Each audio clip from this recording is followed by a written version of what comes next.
We'd like to welcome everyone. Oh, are we recording? Sorry. 1 second. You gotta get live stream going.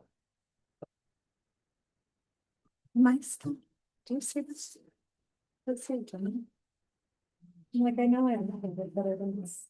Okay, ready is. This one. Okay, is this it? This is it. These. Yeah, okay. That's it. Okay. We're good? Oh. All right, we'd like to welcome everybody to our Hyde Park City Council meeting this evening, June 10th, 2026. We'll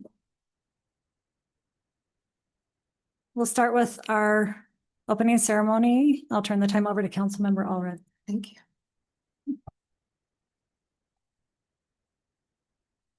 Our Heavenly Father, we're so very grateful for the many blessings that we have for this opportunity to be here tonight. We're grateful as a council to be able to represent the citizens of our city, and grateful for this wonderful city that we live in with the many good people that are all around us. We're grateful, Father, for the recent rain that we've received, and pray that we can continue to receive rain and moisture for the season ahead. And Father, we pray for the guidance and help this night as we consider different items on the agenda, that we can have thy help and guidance in understanding and being able to make wise decisions. We're again so very grateful for our many blessings and pray these things in the name of Jesus Christ. Amen. Amen. Please stand and recite the pledge after me.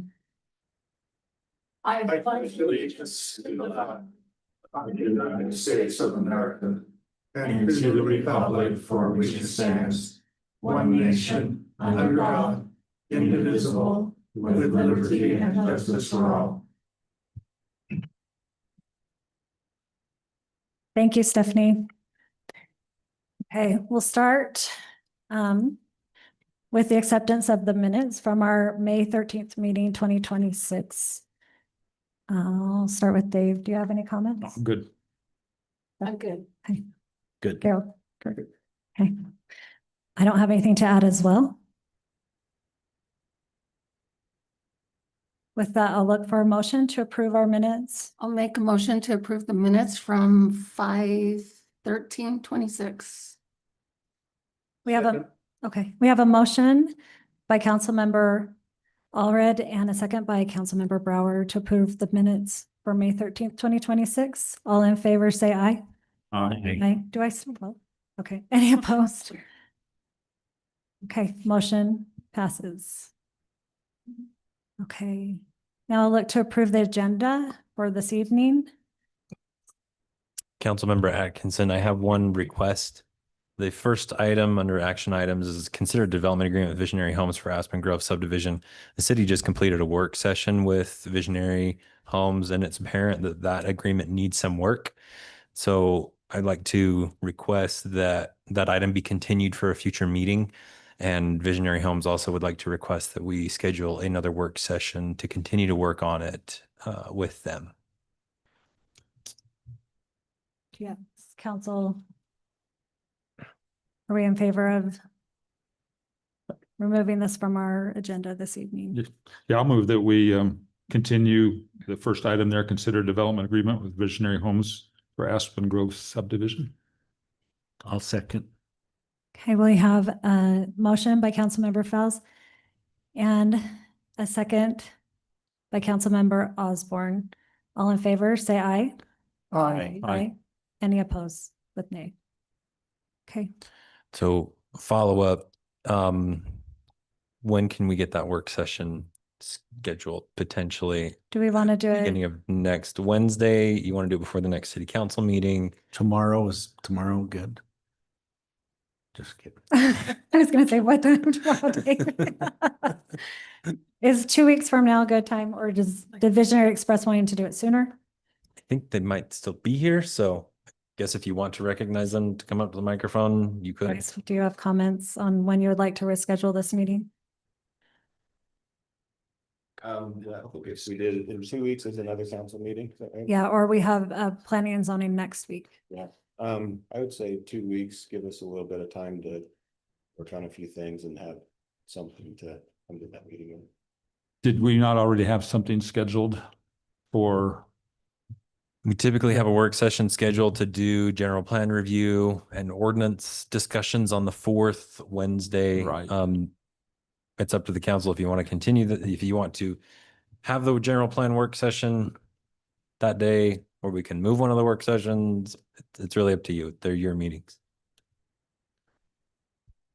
I would be in favor of holding our workshop with Visionary again in 2 weeks and rescheduling our general plan meeting if we feel it necessary. Is there something specific, Dave, that you're thinking about and worried about on your face? I don't know that I have anything more to say in a work session than I said tonight. I think there's a lot of work that needs to be done, and I didn't say it before. I'll say it here that I see our staff week after week with developer after developer spending a lot of time. You and I and other of the staff spent almost 100 hours with USU students working on this park plan that I thought I was going to show up here and we're going to have this little park discussion. Next thing I know, this room is full of students. And so we've committed a lot of time to this. And so I see the city and our staff day after day, week after week, sitting down with not just Visionary, with many developers, having to restate what's already in our code and what we want, and telling them, you know, how to fix their stuff. And then they're calling our people on their cell phones at home saying, hey, when are you going to have this stuff done?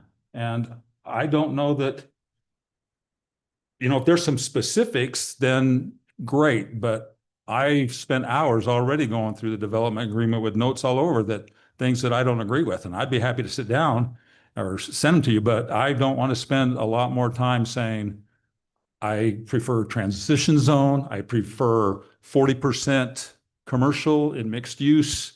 I don't need to come and spend an hour in 2 weeks and do that. I want to spend some time on our general plan when's the last time anybody looked at the general plan? Probably 3 months ago when we had the last work session, because we keep canceling them, or last month we didn't meet because we didn't have much. Anyway, that's my piece. And so if you're asking for discussion, that was my part of the discussion. I appreciate your feedback, Dave. I do think that we're going through some growing pains, and that Hyde Park, working through these development agreements, it's new. So there is frustration because we do spend a lot of hours trying to hash things out. I will say, as in order to get a good product for our community, I think that is what is required of us as a city. I don't want to waste time, but I don't feel like Bryce is going to come back to us with the same old thing. I think there will be topics of discussion to be had that will help move this forward. Do you feel like, Bryce, you can bring us something? Yeah, I feel like that will help move the brought up that I can, whatever it'll be, put something together to come back with and make sure that we're moving in the right direction and not waste people's time. I feel like they're hearing our concerns. We'll take our template, because I'm not going to vote yay on anything that's not going to happen for another 3 or 4 or 5 years. And if that's what's in our standard development agreement, then, you know, I'll talk offline with the mayor and Marcus about that, because I'm not going to approve anything. I don't know what place is going to look like in 5 years. And that's what the development agreement that you wanted me to approve tonight has in it. I'm a hard no on that. I appreciate Anything I that. need to say about that? No, but let's talk later about development agreements, because I have some ideas that I want to run by you. But I do think that in order to move this forward, that we should have a meeting. Do you all feel for or against that? Yeah, I think maybe it ought to be in contingent that you say we got some solid stuff here and we've addressed your concerns. So. And please let us know if that doesn't happen so that we We can can- then switch and pivot and get to the master plan instead. So Bryce will be in touch with me, and we'll get that information out. But for now, we'll tentatively schedule a work session 2 weeks from the one that we just held. So 6 o'clock, 2 weeks from today. Is that what I'm hearing? Yes. Okay. Thank And you, Bryce will Bryce. tell me if they're ready or not. Okay. Okay. So I've lost track. Did we motion to move that off of our agenda, correct? Yeah, so now that Okay. that's gone, you have to vote to Okay. approve the agenda. So now that we've removed action item 7A, I'd look for a motion to approve the agenda as written. I move that we approve the agenda as amended. I'll second that. Okay, we have a motion by Councilmember Fauzi and a second by Councilmember Allred. All in favor, say aye. Aye. Any opposed? Okay, the agenda is approved and we will continue now with our citizen input. I need to read this public disclaimer. Okay. Welcome to our meeting. We encourage all participants to follow the rules of decorum by behaving with polite, respectable, and dignified conduct. Please state your name for the record, speak clearly into the microphone, and use no more than 3 minutes. Please phrase your comments as statements, not questions. Is this a public hearing? The citizen input? No, you can Okay. skip the public hearing. Okay. And please make sure your comments are factual, accurate, or original, and that they are addressed to the council or commission. All right, so at this time, we'll open the mic up for citizen input. Okay, having none, we will close the citizen input portion of our meeting and move on to council business, the staff and council reports. All right, I had a couple items I wanted to just highlight, hopefully quickly, in the staff report. Hopefully everybody had a chance to read it. You can ignore the date. I forgot to change that, but everything else in there is up to date. So a couple of points I just want to bring up. First of all is in the roads section. We had a presentation from the Road Safety Committee a couple weeks ago, or from Councilmember Fowles representing the Road Safety Committee with some recommendations for moving forward. I kind of stalled that because I needed some more information on what standards we needed to follow when changing traffic patterns. And so I went and met with Sunrise Engineering, and they gave me the recommendations for how we need to do that. If we're changing traffic patterns and making big changes, then there is a level of study we need to have happen from professional licensed engineers. And they can do any of those things. They can go as simple as writing a memo for small changes to doing a big complicated study if we want to raise the speed limit to 80 miles an hour across town, which we would never do. That's just a horrible example. But they did say that for a couple of the changes recommended by the safety committee, we wouldn't necessarily need a study. And those were changing the school signage and having the speed limit changes down by Legacy Park.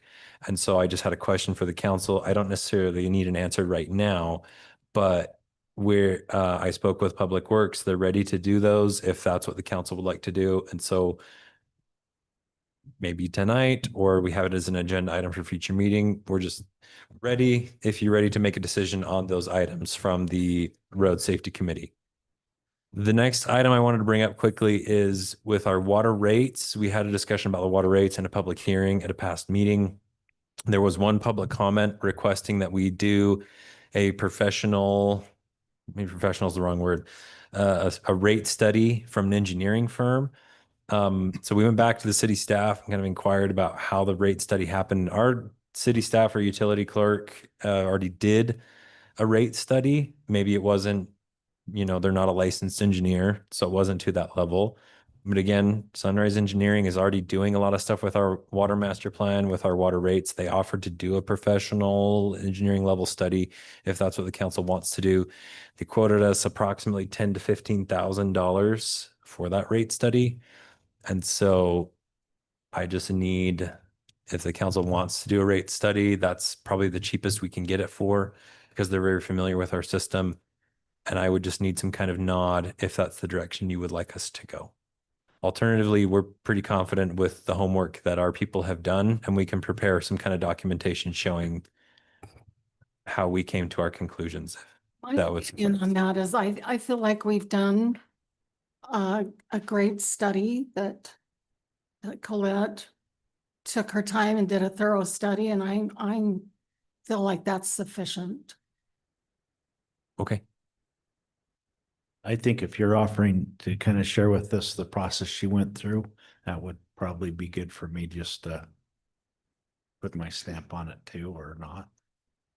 Okay, so I can have her do a small write-up on the process, the homework, the different Yeah. research that she did to come to those conclusions, and we can present that at the next council meeting. Okay. Good idea. Those are the two things I wanted to specifically highlight, but if there's other questions or concerns about anything in here, feel free to ask me or let me know. I have opinion on the speed limit for the road, the 250s going into 800. I feel like it might be better to keep it uniform, so it's going 30 through North Logan. Everybody slows down at the roundabout, and then just to keep it at 30, so the whole road is one speed limit, so I feel like it gets so confusing sometimes, because like out on the highway, we've got 50 miles an hour, and then there's 55 miles an hour, and it's like, how do you know when you're in a 50 out there, and how do you know? Anyway, I just feel like a uniform speed limit, 30 the whole way would be. You put up a sign that says 25 miles an hour in Hyde Park City unless noted otherwise. or whatever. Isn't that the law in Hyde It is. right now, that it's It- 25 and even if it's not posted? Yep. Well, Actually, it is not. It's You not? read the ordinance, our prima facie speed limit as of however long ago, 2015, is 30 miles an hour in Hyde Park City. So we probably want to change that in the yeah, code. there is an actual municipal code that designates that if it's not posted, the speed limit in Hyde Park is 30 miles an hour. So then it's the, It's- do we change it by the park for safety, or do we keep it the same? Which I would have brought up a month ago, but I just discovered it this week as I was continuing to dig through stuff. Appreciate you digging. It's like, huh? Where'd this come from? We appreciate you You digging. gotta take all these 25-mile-an-hour signs down and put up 30-mile-an-hour. Or we just amend that code and change it to Well, 25. We had this conversation, Gerald and I, in the safety committee and the mayor and others for a year now with our 600 South 3100 along Legacy. I mean, that's a racetrack. And our concern is along the park. And so I don't care what North Logan speed limit is. I care what Hyde Park's is, and especially next to the park. I think if anywhere we want 25 miles an hour, it would be on 250 East next to Legacy Park. And I think you got to go probably slower than 25 to get around that traffic circle anyway. So rather than say, okay, let's speed up to 30 so you can get up to the intersection and stop and then see 25, I think it's better just to say it's 25 unless you're out on the Wolfpack Way and a couple other places, and 6 South or 600 South. Better Yeah. code So- otherwise. Yeah, I don't know. We're just starting to get houses filled in there now. Yeah. And I know the east side doesn't have as many, but the west side certainly is. Because we've got that on 100 West. It's 30 miles an hour. There's a sign there that says 30 miles an hour. And I thought, we got to change that. And then Hunter read the code. It's like, oh, no, we don't. That's the only one that's right in town. But there's a lot of, That's yeah, but we better change it. But there's a lot of homes now along there. And, I guess I just kind of feel, and it's a very wide road, so it's going to be hard to, I have to You have to call. I have to concentrate, I have to focus and go, slow down, Dave, because we've got this, 8 line, it's just this, I don't know, 99 foot or at least an 80-foot right away Yeah. there. So without getting sidetracked on all the other issues, I think we need to go 25 at the park there. So just a question, is this traffic recommendation priorities at the end of, but that's just a discussion item? But we can talk about this now and vote on it? Did we have it as a discussion? So Marcus kind of just said like, hey, so Um, sure. And oh, we'll wait till the I end didn't too. realize- I don't care. Yeah, I My wasn't bad. sure either. Okay, I didn't realize it was a discussion item. Sorry. We should talk about it at the end. Okay. Good We'll come job. back to that point Good because I job, just Mayor. knew that it was on the agenda. Great. I was just highlighting my staff report. Sorry. Ponder and we'll come back. Okay, No. any other questions on items in the staff report? Kind of. I was just thinking about the item that we removed from our agenda. Mhm. Right now, we have a recommendation from our planning commission to deny that. Yep. Do we need to go back and have them go through that process, or I guess we can approve it without their, I think it's up to the council. I think as long as we're continuing with these work sessions and the planning commission is brought along and they can understand the process, then they probably won't have their feelings hurt if you overturn their decision. yeah. Now, if you weren't bringing them along for the ride and then you just voted yes and didn't tell them why, yeah, that's when that happened last time. There was a lot of upset people about that. But I Yeah. think the way that it's happening right now, it probably wouldn't be the end of the world. Now, if the city council wanted to officially send it back to the planning commission to continue to be worked on, that's something you could do. I mean, because part of that is another public hearing, and maybe the public, you would say, yeah, we like this better. Or, Yeah, remember the development agreement is approved in the same way as we would approve like a rezone. It's a legislative action. We're essentially approving a new land use regulation. And so you kind of consider it that way. okay. Yeah, All it's right. a lot more complicated than that, but No, Gerald, I think that's a great comment. Mhm. Because I know they're not happy. I'm not happy with the way it Yeah. is right now. And for me to vote to approve it, there would have to be some major changes that it would be a whole different looking development agreement. So I think it would need to go back to the planning commission and have Mhm. another Yeah. public hearing. That would be my approach to that. Yeah. Okay. and maybe that's that's what happens after it's to a spot where the city council's happy with it. Maybe you want to get one last public input session. Yeah. Okay. Yeah. We can deal with that. I just thought I'd bring that up. That's good. Good point. Council, is this where we also do council reports? Council, do you have anything to report on council? I think that's at the end, isn't it? It says mayor staff council reports. I've got nothing to report. We can discuss. Can I just throw out the front porch group is tomorrow from Yeah. 10 to noon? And I would like anyone and everyone to come. It's on composting and water conservation. It'll be fun. There'll be prizes. So come and snacks. Prizes. Prizes. Definitely will be there now. Is that at 10 to noon. Come anytime. In the basement, right? In the basement. We have a speaker from USU and then we have a fun bingo conservation, water conservation composting activity. So anyone else have information to share? It's a happening place. All right, then I'll turn the time over to Chief for Okay. your report. Thank you for having me. Again, I look at the agenda and I know you have a lot on the agenda, so I'll try to be quick. A couple of things I wanted to point out as far as updates. Number one, with the deer herd, the trap has been ordered. I don't have to figure out somebody to build it and fabricate it for us. We found one that we can just purchase online. That'll be ready to go and set in place August 1 so that we can begin with that. So we are making progress with that. Number two, with e-bikes. We have had, since school got out, we've had two who have ran or evaded on us. One of them is this week with the evading call. That was an e-bike that took off. So we're starting to track those through the county.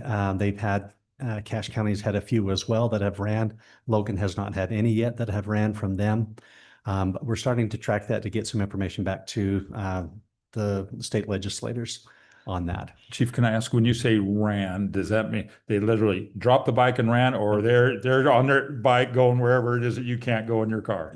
That exactly, Yeah. pop and wheelie as they go. Okay. Our policy still, it's a minor traffic offense at this point. Our goal is to educate, which we have a lot. We've handed out tons and tons of pamphlets and stopped and talked with people. We feel it's been successful so far, despite those couple of numbers. So we're hoping that the kids learn that they're willing to talk to us. So I see good things and improvement on that. The third thing, what you have before you is our May 2026 Hyde Park City Stat recap on that. So for May, the department handled 546 calls. 120 of those were in Hyde Park. The ones in blue are the non-priority type calls. The ones that are highlighted, the light blue, those were part of your top 7 calls for service out of that 120. The calls on the right are your priority calls. And again, the light green are ones that made it into your top 7 as well. with that. We had some pretty serious ones on this one. Again, and the evading, we had several medicals that we dealt with. We are having lots and lots of the child abuse, child neglect cases that are coming in that we're handling with that. So calls for city. Actually, if you'll scroll down just a little bit, Marcus, on that. Out of our traffic stops, we had 324 during the month of May between North Logan and Hyde Park. 84 of those were in Hyde Park. 74 of those were warnings and 10 were citations with that. Compared to last year in 2025, at the end of May 31st, we were sitting at exactly where we're sitting at this year, the same amount of calls, ironically. But what you see difference, or the difference is that we're up 299 more traffic stops. So the calls are at the same, but our stops are going up. And so there's a balance there that we're keeping and increasing, which I think is a good thing. We're trying to educate, we're trying to do more self-initiation with that. Now, with this, all of the information that I've shown you right here, I'm going to have Marcus go to our website if he would, and I want to show you improvements that we've done to our website so you can find the same information here and the public can. We have done a lot of work to our website. Under the top tabs there, you see your departments, employment, services. If you'll highlight services there for a minute, we have now the records request. You can pay for it, fingerprint scheduling. We have a new item called camera registry that we put out in the newsletter. The camera registry is an opportunity for homeowners to go online and register that they have a Ring camera that is capable of capturing information. There's no information that's shared with the department. It's meant to be to help increase our efficiency. If there's a crime, if there's something in that area, our officers can go to that registry and say, hey, there's a camera here, here, here, and here, instead of going door to door and knocking on every single one. We're hoping to save some time with that. If you'll go to the right one more under public announcements and trainings, I'm excited about this. And if you'll highlight the public trainings, we're starting to put the trainings that we are doing in the community or for the community out on our website as well. So for instance, there's a tab there for request a training. If a department or a business would like a active shooter training or a sextortion or internet safety presentation, they can request it and it comes to us. We have our sextortion training up there. If you'll click on that link, that takes you to the training itself, and you can they can go through slide by slide, or they can download it. If you'll go to that left there and hit the arrow, just where your mouse was, it'll take you through the entire slide. And this is what we present on there. So we're trying to get information out to the public in the best way that we can. If you'll go back up to the top under the tabs under statistics now and monthly stats, I am putting up on our website the monthly stats for North Logan and for Hyde Park by month on there. And when that loads in just a second here, you can click on the different months and it will show you a pie graph. If you'll click on May, Marcus, under Hyde Park, it brings up the pie chart. So here's your top 7 that were highlighted in the light blue and the light green. And if you hover over it, it'll tell you, like for instance, on that red, it'll tell you citizen assists and how many calls and the percentage that equals.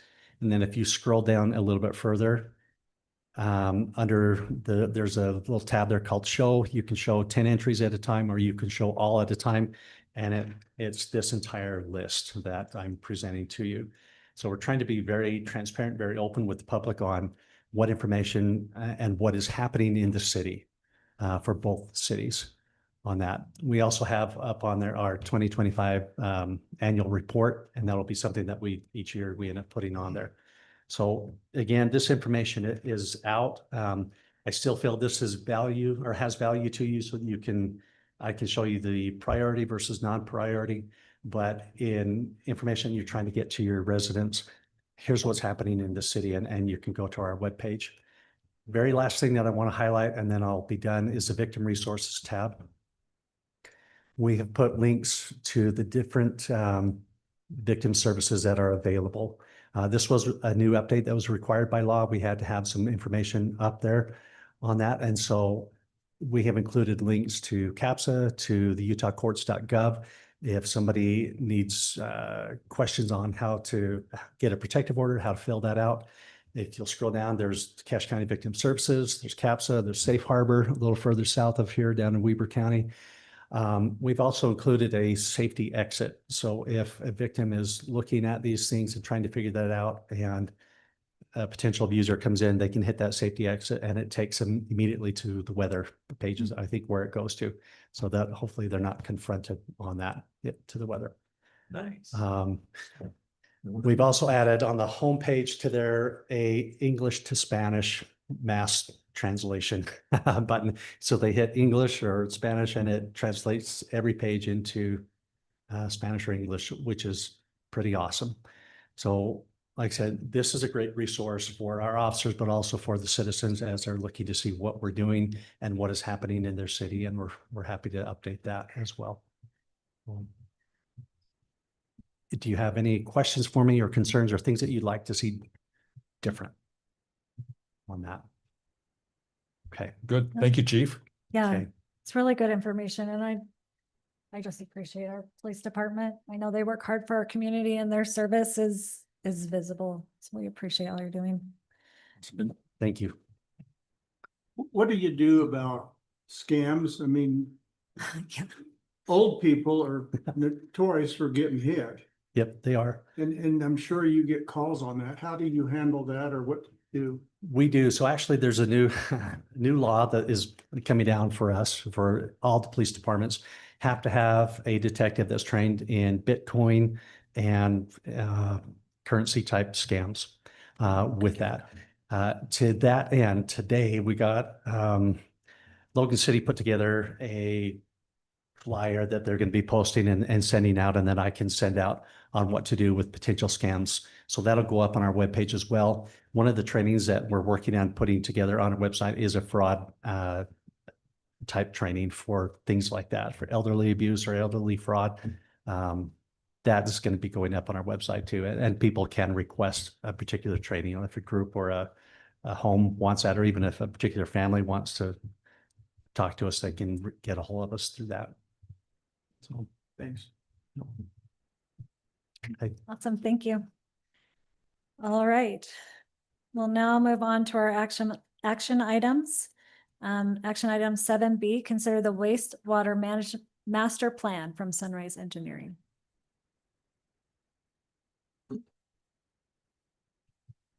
Thanks for having me today. I'm Seth Thompson with Sunrise Engineering.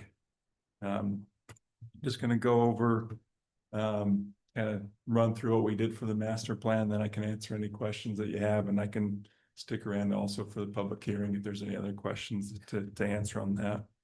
To kind of give a little, I guess, background, the wastewater master plan, and a big reason we are doing this update is because of your recent zoning changes with allowing higher density developments to come in. There was a significant change to the amount of projected wastewater flow within the system. So part of this master plan was to update the model and to make sure that everything is built to be able to handle that. For the master plan, we went out and we collected data for flow data. We pulled it off of your permanent meters. You have two main trunk lines in the system, one on Hyde Park Lane and one on 3200 North, called the A line and the B line. All the flow goes through there, and there's two permanent flow meters there that record all the flows that are going out of the system and out to the Logan wastewater treatment plant. As part of this study, we only looked at your collection system. We didn't do anything on the treatment side since that's handled by Logan. And then we installed 4 temporary meters throughout the city to kind of get a sense of what flows are like throughout the city. And that helped us to be able to calibrate the model to make it function more accurately to what the real conditions are. We also went out and collected survey information on 39 additional manholes. Just for we had done some survey for the last master plan. We did some additional work to just helps us to be a little bit more accurate with our modeling. Can make less assumptions that way, and it makes our model function more like your actual system does. We made growth projections. We worked with city staff to be able to identify upcoming developments. With your zoning changes, we assumed a pretty higher growth rate over the next 10 years, so about 6% from 2026 to 2036. And then for the next 10 years after that, we lowered that to about a 3% growth rate. And then as part of the state requirements, all future wastewater infrastructure needs to be sized for 50-year projections. So we make a 50-year projection. Obviously, that's a long way to try to see in the future. So apparently you're in favor of high density housing, because I don't know how else we get to 26,000 people in Hyde Park.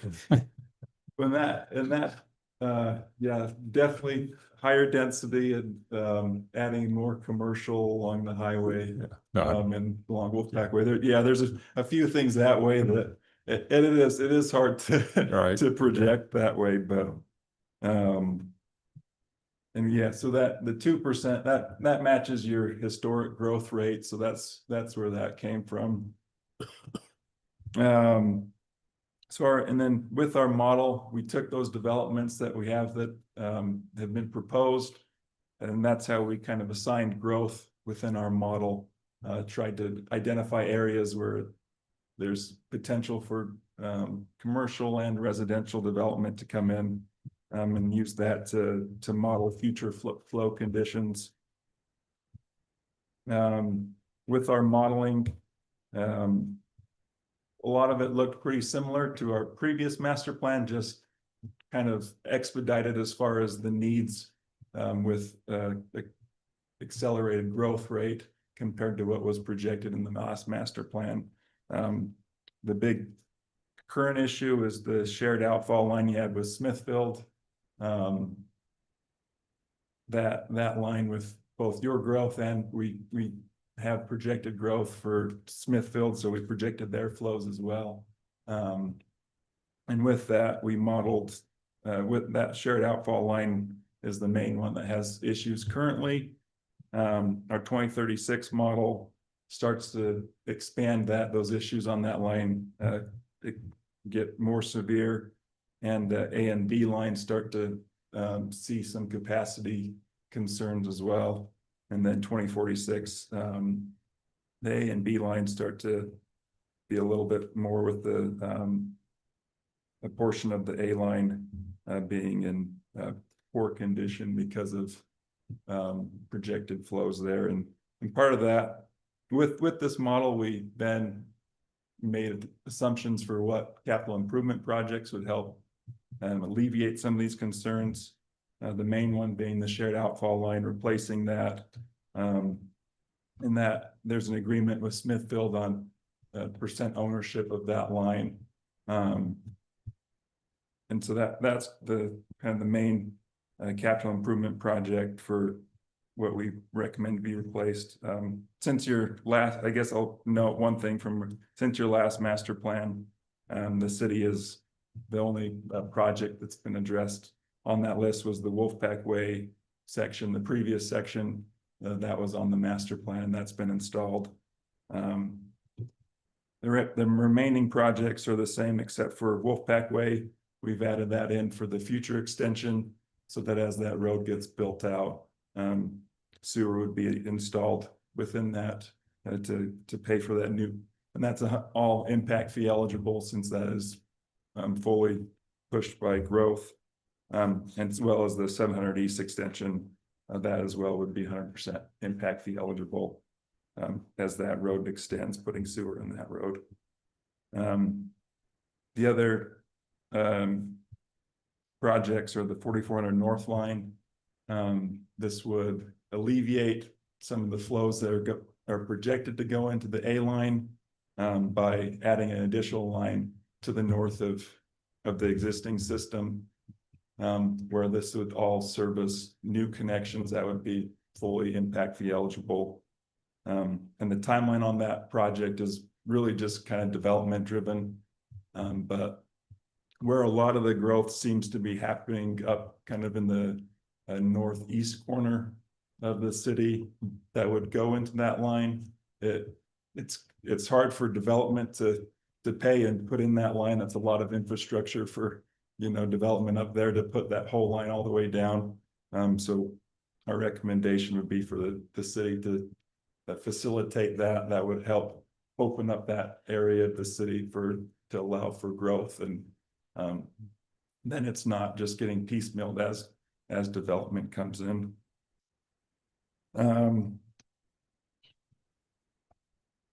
That in the report, that table 6.1 shows the cost on that. Way back.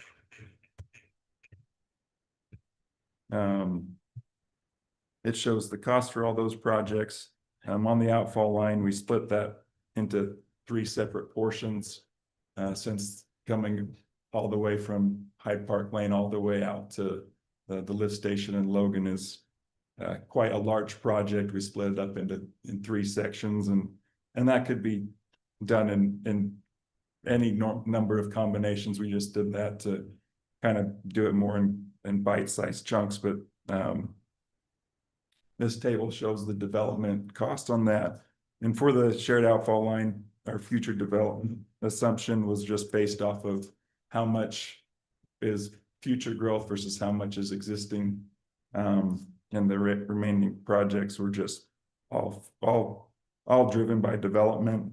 The metering stations, that your existing ones are functioning fine. The reason we have that on here mostly is to push those further to the west because of where they're located. Currently, there's a few parcels that aren't able to tie into the system without, but we'd have to even put maybe even a lift station to pump it up, and that doesn't really make sense to put that infrastructure in. So the proposal is to move those down further, closer to the trunk line.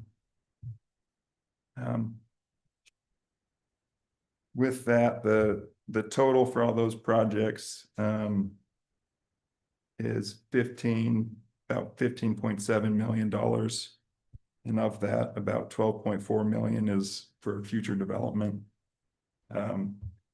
With that, the proposed impact fee for single family housing is about $4,025. And for multifamily, it's $3,341, which is a increase of $44 for single family and $37 for multifamily. So not a very large increase from your current impact fee. And then commercial developments would just use the single family number.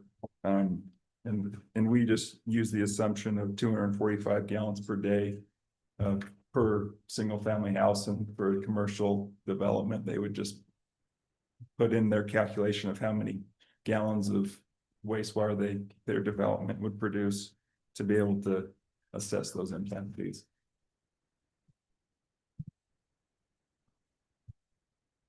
Any questions for me? I have a favorite table I'd like to point out. I have a favorite exhibit I'd like to point out, if everyone will indulge me for half a second. It's that one that I kind of paused on at the beginning. I was hoping you'd talk about, Seth. I want to go back to it.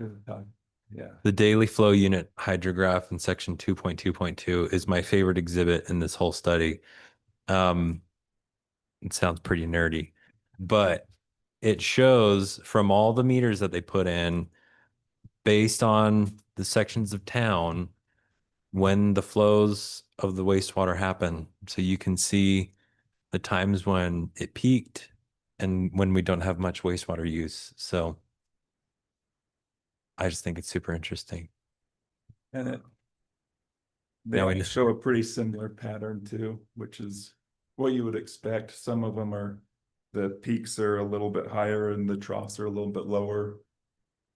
Which just kind of depends on what kind of flows are going into there. It tends to be that some of your commercial flows tend to potentially have production happening in the nighttime hours, so you might have higher flows than residential where there's probably not much happening in the nighttime.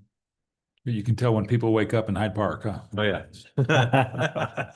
That's why it's a fun chart. You can kind of see how people live their lives. And we know by what area of town, right? Yes, and we know which neighborhoods get up So- earlier than others. Are we building up our fund for wastewater with our impact fees so that we can handle this charge, or are we gonna? I mean, if we have to expand for development, I mean, I don't want to put it on my parents to pay for stuff, you know what I mean? Yeah, no, So, we have been, Hyde Park has been saving for a long time. We do use the impact fees, you know, we have to spend them over a certain amount of time or else we give them back. And so we've had projects come up like Wolfpack Way and others where we spent big chunks of impact fees. But yeah, our sewer fund is doing pretty well. And that's because really smart people who were here long before me saw this coming yeah. a long ways out. So we've been saving up for a while. So one question I had, I'm thinking if we take over the main trunk line from Smithfield completely and just let them have their own line, is that beneficial? And that's, we haven't cameraed that line Yeah. to see the condition of it, and that it would mostly just depend on. So what the capacity over time is less. I said we'd save some money, Gerald, not all the money. That would be very And so expensive. Smithfield owns the majority of that line. Yeah. Okay. It's, I think theirs is just a little over 70% is owned by Smithfield. Okay. I have the agreement here at the back. I can't remember. what It's the in one exact- of the appendices. Exact number is. but it So, was- so would you just add another line next to the one that's there, or would you replace the whole thing with a bigger line? We would recommend to initially just do kind of investigation to see the existing condition of that line. Yeah. There might be portions that you could could leave in place. The main problem would be probably in like 2500 north, where you're gonna be in UDOT right away. That's gonna be a really expensive project, so you might not want to have two lines just for maintenance. It's Mhm. just, it creates a headache. But along the airport, where if there's space, it might not be a bad idea to do parallel lines. Mhm. Both have been considered. I think a lot of it would be kind of a cost analysis. Yeah, With right. what the condition is. With the kind of a design of that, I think the initial stages would be kind of a feasibility analysis that would Yeah, okay, kind of answer that question. But yes, that is something that's being considered. okay. Thank you. Someone's about to do the study. Yeah, that was me on the comment. I like that table. Awesome. Thank you, Seth. Yeah, thank you. Right. Chief, I'm being told that maybe I'm supposed to excuse you if you need to leave. If you're okay, I have other Yes. things I Yes. get to. I'm in favor. I move that we excuse chief. Chief is free to leave if. Not that we're trying to get rid of you, but. But we'd love to have you hang out if you want to hang out. But if you have, I just said. other engagements, If you need yes, it. yeah, I we appreciate you. Thank you. You know where we can So- reach you if we had to get. So the wastewater master plan does need to be officially adopted by the city council. So- And then at a later item, we'll be looking at adopting the impact fee into our fee schedule. Okay. So after considering the presentation from Sunrise, I'd look for a motion to adopt the wastewater plan. I move that we adopt the wastewater master plan by Sunrise Engineering as presented and the copy that we have. I'll second that. Great. Councilmember Fels made a motion to approve and Councilmember Brower made a second. All in favor, say aye. Aye. Aye. Any opposed with nay?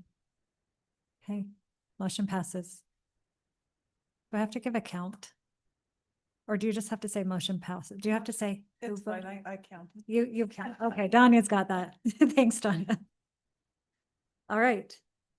So now we'll move on to the public hearing to take citizen input on amending the fee schedule to modify building permit fees, administrative fees, sewer impact fees, and land use fees. Marcus, do we want to give a little bit of Yeah. public information to the public? I'll go through these. That one will be less quick. Let's do the easy one first. Well, I guess the easy one to talk about is the one that we've already looked at. So we are going to be recommending that we update the impact fee to match what's recommended in the study. I, for one, was very excited to see that it only went up by a few dollars. However, as we noticed when I did my math for this spreadsheet, somehow it got messed up. And so we are going to change our recommendation here to match what was presented in the study tonight, which was, let's get there. And are we Here we looking at the fee schedule amendments? That's Yeah, in the so box? there's- That's the document. We're jumping to E and F. These two had to be done separately, even though they're both fee schedule. The wastewater impact fee needs a longer time before it can become effective than the other fees. So they're being presented separately. Yeah. So our new recommendation for the wastewater impact fee is just to match what's in the newly adopted master plan. And so, yeah, the proposed impact fee, we're going to be looking at $4,025 for a single family, $3,341 for multifamily. And for all other connections, you take the single family rate and then you multiply it per ERU. So you essentially look at the usage of that type of building or project and then multiply it by how many houses it would be. Oh, so they change. And so that's what's being proposed on the impact fee update. Now we can look at the rest of them. So we have worked with our building department to do a big update to a lot of our building fees. Costs have just gone up. Everything's become more expensive. These are minor adjustments.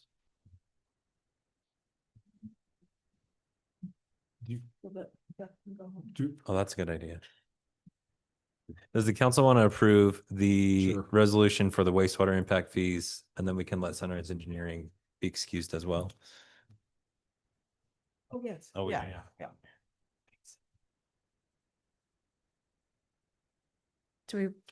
Are we having separate public hearings or do you want to? Yeah, separate public hearing. Okay, so first we'll have our public hearing for the wastewater impact fees. Yeah, so skip to item E. Okay. No, so we're gonna jump to E. Oh, resolution. We're going to jump to First, we're gonna have- 26-4. I wrote it. I'm sorry. Right? Sorry, D. Okay. Okay, so No. are we gonna have a public hearing first though, I right? think we- The resolution being We passed? put them all together. Okay, never mind. I'm gonna quickly go through Okay. the other fees that we're amending. So we're gonna have a public hearing on all the fee changes, and then Okay. we're gonna separately approve the two resolutions. So hopefully quickly, the fee schedule amendments, we have a lot of small updates to our building permit fees, business license fees. It just costs a lot of money to run these processes with the city. Most of this is increasing because it's just taking a lot of staff time to do these things. And so we're just raising our prices to try to cover that cost for our people's time to perform these services for the community. Going down, land use fees is the same story. It's just, yeah, we're doing a much closer accounting of all the time that we spend on our land use applications now that we've changed a lot of processes.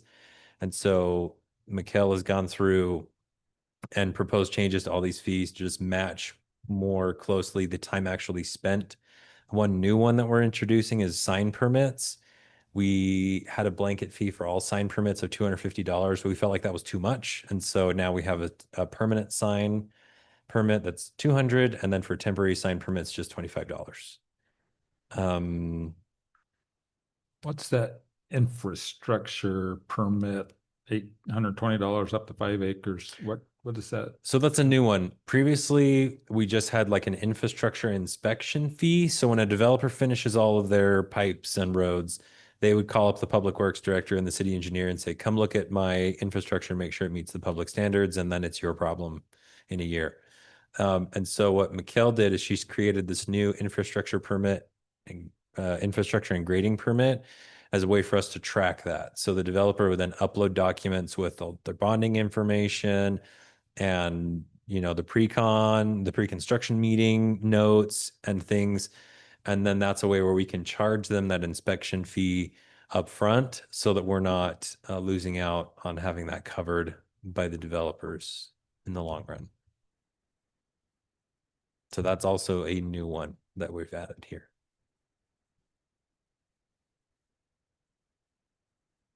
Okay, there's some other fees that we're adding in here. We've had our first case of an appeal authority. We have somebody trying to appeal one of the decisions. We found out that costs a lot more money than we thought, so we just added the plus legal review. Same with ordinance text amendment applications.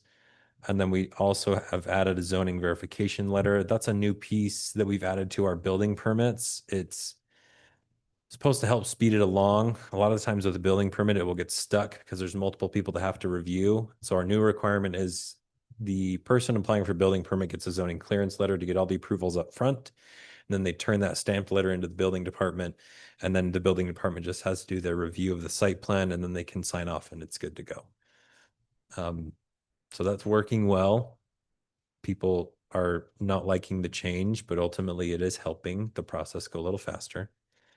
We've updated our grammar request fees. Again, this was back to, we processed a few grammar requests the past few weeks and realized that our fees were a little outdated. So we went back to the state code and copied some new guidance they have in there. I found out, I did not know this, that if it is only going to take 15 minutes to fill a request, if somebody wants a copy of a plan set or something, we can find it within 15 minutes, then we cannot charge somebody money for that. And so we added that in there. And then we have, if it's going to be more than 15 minutes long to gather that time, there's a new fee structure that we're going to charge people to make sure that we're covering our time for digging through all the government documents for the public.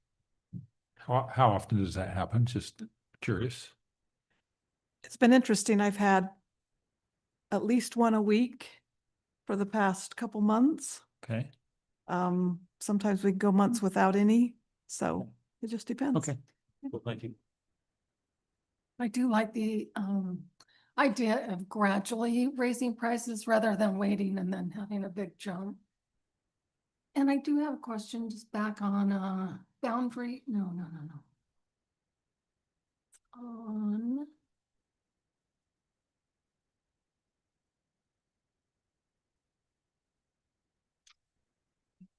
the boundary line adjustment. It doesn't look like there's a new pricing yet. It's in red.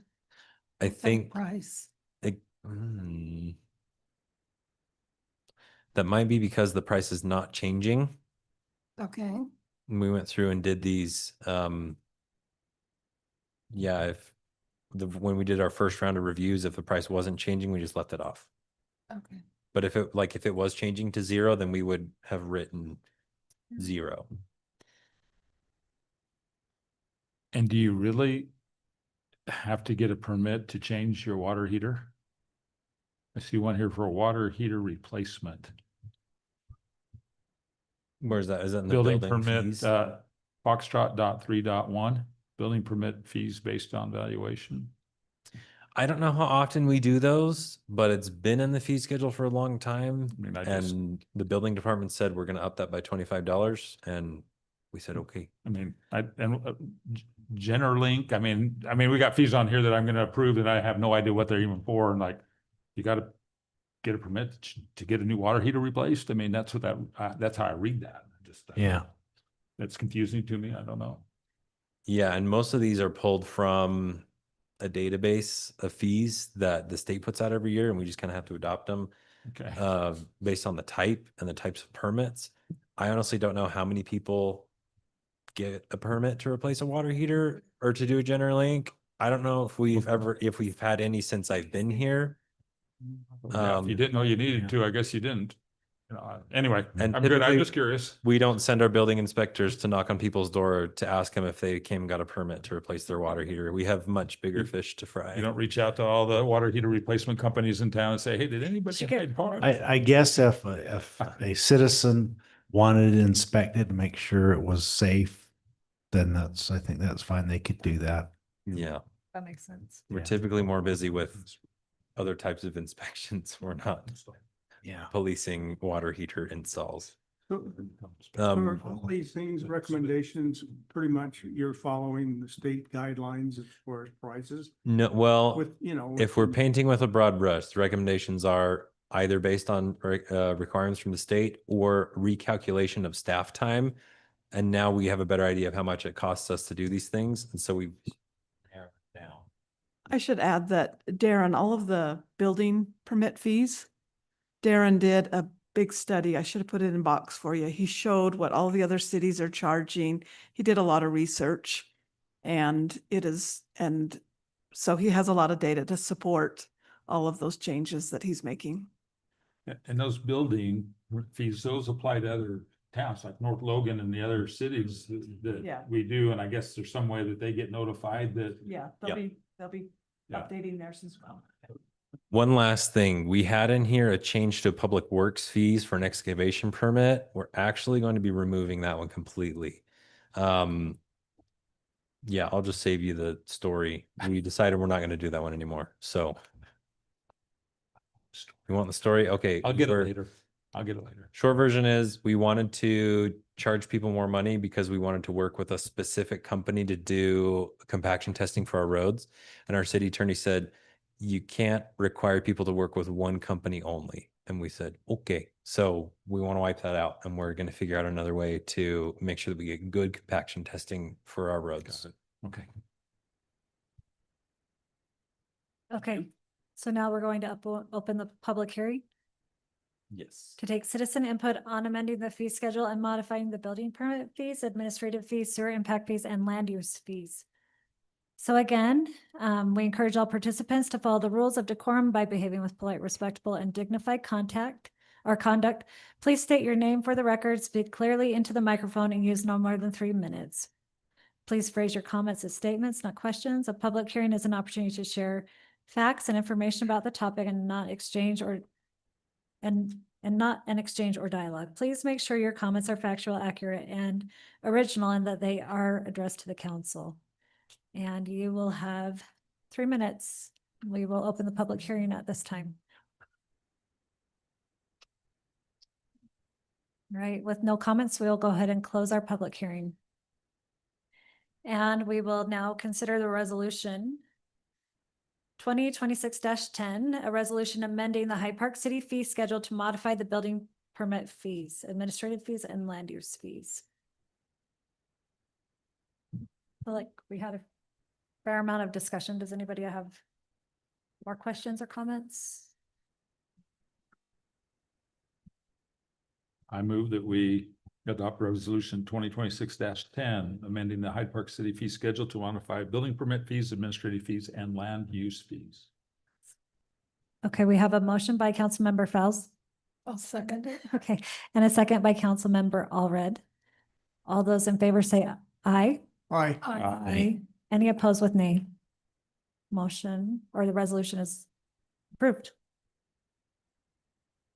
All right, now we'll go to E, consider resolution 2026-14, a resolution amending the Hyde Park City fee schedule to modify the sewer impact fee based on the wastewater master plan.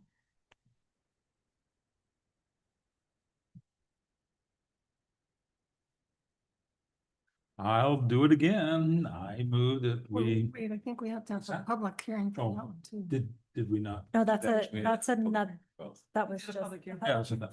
Okay. And then we have another public hearing. I mean, move if that you we want adopt resolution 2026-14, amending the Hyde Park City fee schedule to modify the sewer impact fees based on the wastewater master plan. Okay. We have a motion from Councilmember Fels I'll second that. and a second from Councilmember Osborne. All in favor, say aye. Aye. Any opposed with nay? Okay, resolution 2026-14 passes. Okay. Thank you, Seth. Are we sharing information about the ordinance approving the agreement to abandon and modify, relocate the easements at 14th North, 1200 East I think I put an exhibit in. prior to Did I the not put exhibit public in? hearing? Yeah, I did. Tanya did. Okay, so before we have the public hearing, just quick summary. So the city, one of our main sources of water comes out of a spring up a canyon in Smithfield. Everybody's aware of that. There's a drain, a line from that spring to our water tanks. There is a really big drain line where if the city were to need to do an emergency drain, it's in Smithfield City, it goes through the city and it dumps into one of the canals. We, the city staff, were notified that a developer had moved that line, that drain line, to accommodate a subdivision. We reached out to Smithfield City, a little grumpy that they didn't consult us in the process. But we did manage to get some as-built drawings. We managed to get pictures from the contractor who built it. The last thing that we need to do is test the line to make sure that it works, which we're trying to find a good time because we don't really want to waste all that drinking water to test the drain line. But everything appears to be in order. The developer is requesting that we move the easement to match the alignment of the drain line. And we, as city staff, think that that is an okay thing to do. So we're recommending that you approve tonight is abandoning the old easement, which goes nice and straight, and adopting a new easement, which would go around the subdivision.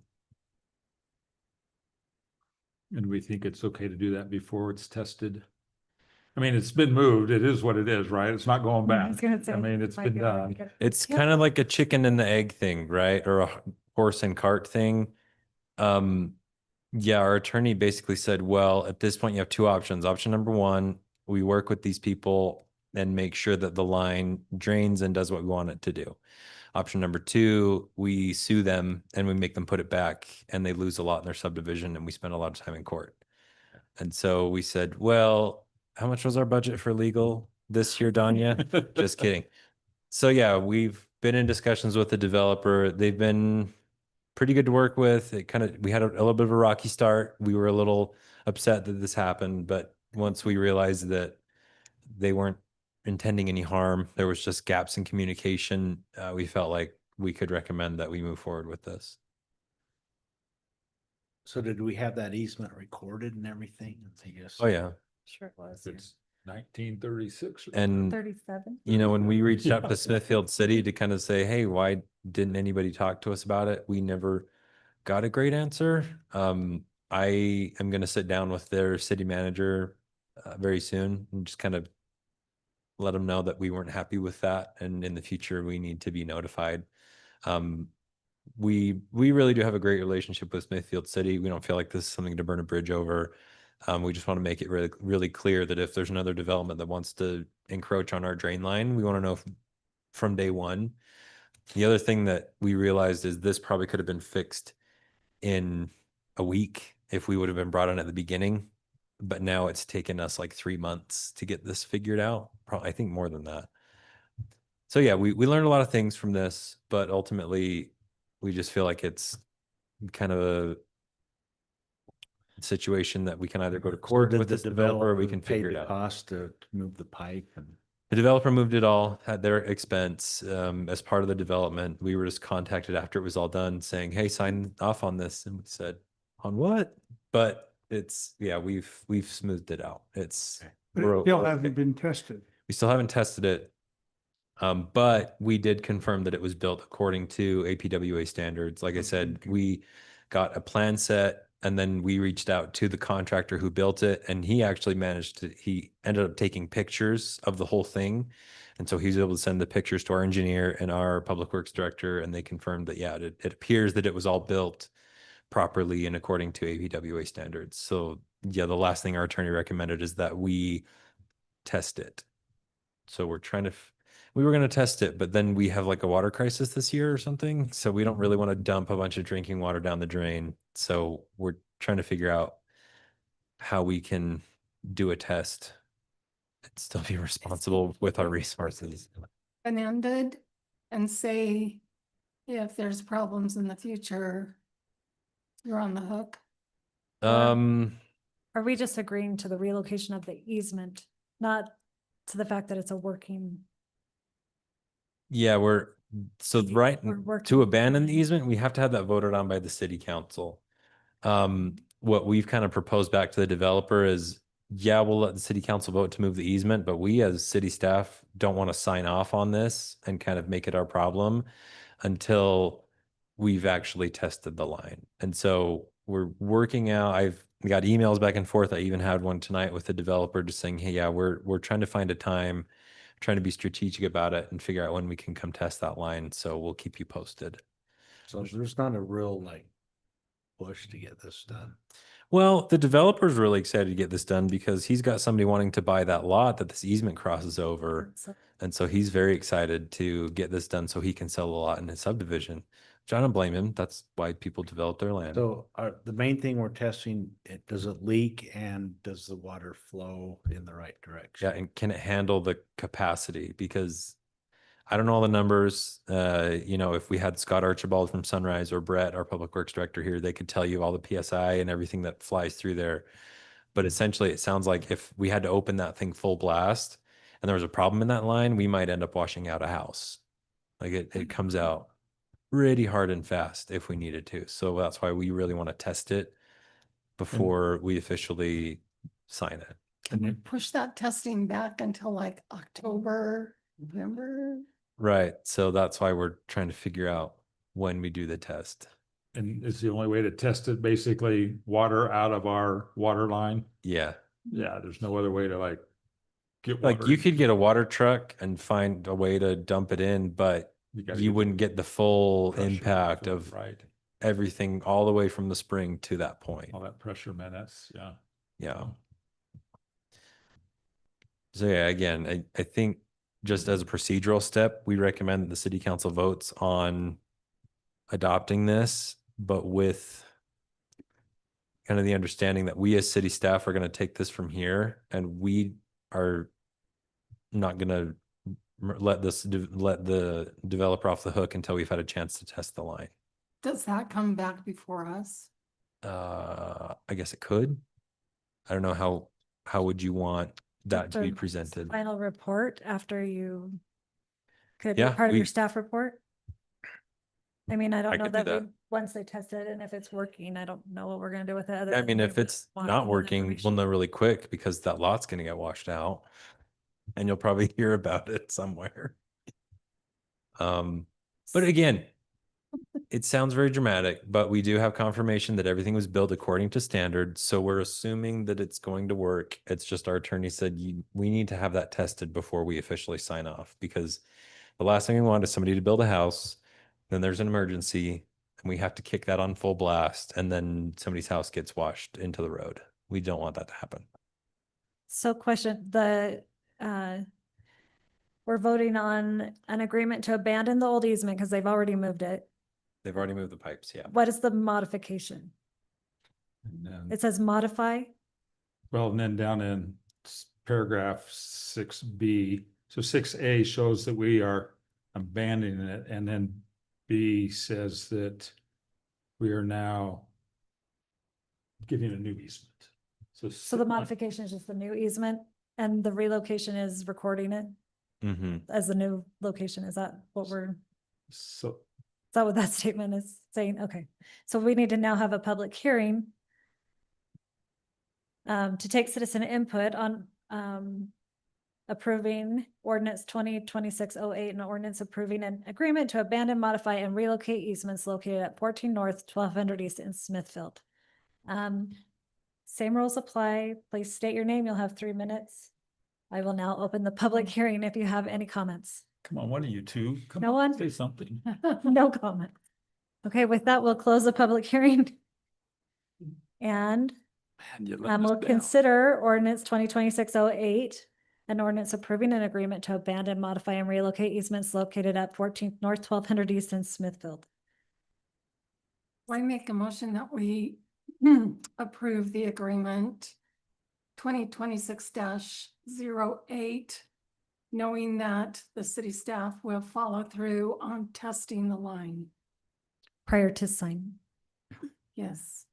Okay, so we have a motion from Councilmember Allred to approve. I'll second it. Second from Councilmember Faust. All in favor, say aye. Aye. Aye. Any opposed with nay? Okay, ordinance 2026-08. It's been approved. Now we will move on to item H, review the truth and taxation statement and schedule. Turn some time over to Danya. Sorry, I told you you would get sick of hearing this, but it is required. In accordance with the requirements of the State of Utah Truth and Taxation Law, I hereby submit the interim budget for the Hyde Park City for the fiscal year 2026-27. I guess I should let you know as I'm reading this, that these are more factual numbers. The numbers did come in. They haven't been completely approved, but these are most likely what the numbers will really look like.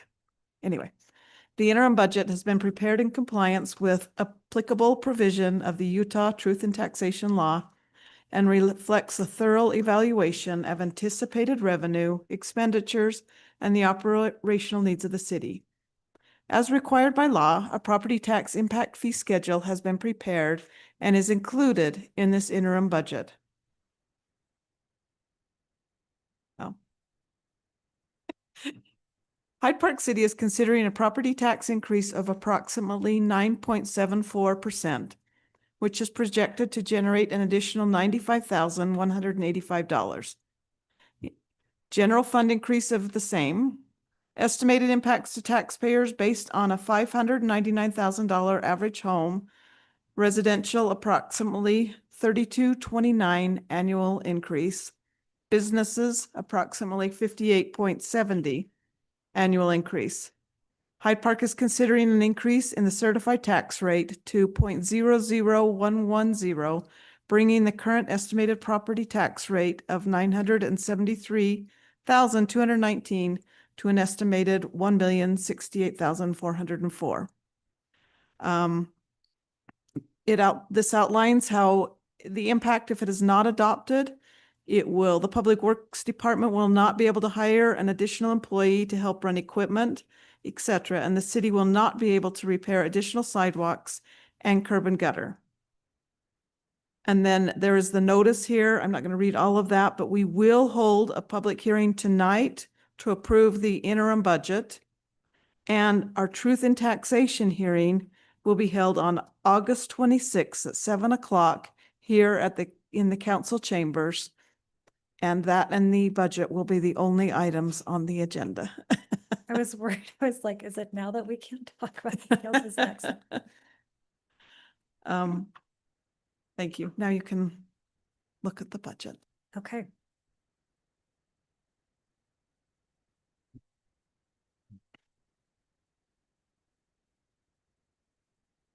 So, do we first want to have the public hearing?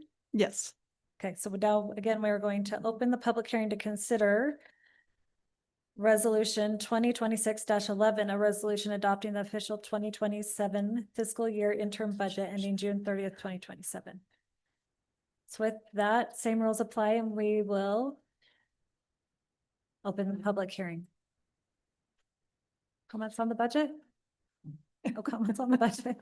Come All on. right, well, Your Then- moment in the spotlight. it's been a while, Kevin. You would come give us some input. Oh. Yeah. You're out of practice. Okay, we'll go ahead and close that public hearing. And now move on to consider resolution 2026-11, a resolution adopting the official 2027 fiscal year interim budget ending June 30th, 2027. And the only thing that has changed since the many times you've seen this is the property tax reserve, the highlighted, has been changed to reflect the more current numbers that I have. I make a motion that we pass the interim budget for the 2027 fiscal year. Okay, we have a motion by Councilmember Allred I'll second it. and a second by Councilmember Fowles. Any further discussion? All in favor, say aye.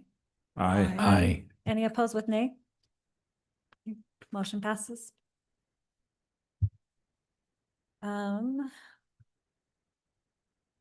Okay, now we'll move on to item K, consider resolution 2026-05, a resolution acknowledging receipt and acceptance of the Hyde Park City fiscal year 2026 fraud risk assessment.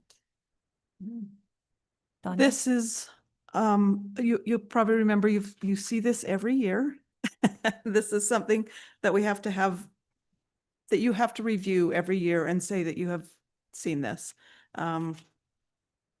So if you have any questions, ask away. Basically, we do really well on our fraud risk because the only thing that we miss is I am not a CPA. I only have an accounting degree. So we do miss 20 points on not having a CPA. And the bottom one, does the entity have a formal audit committee? We do not have an internal audit committee. I mean, we have an external auditor that comes in and does a very thorough job. But even without those, our risk level, as you can see, is very low.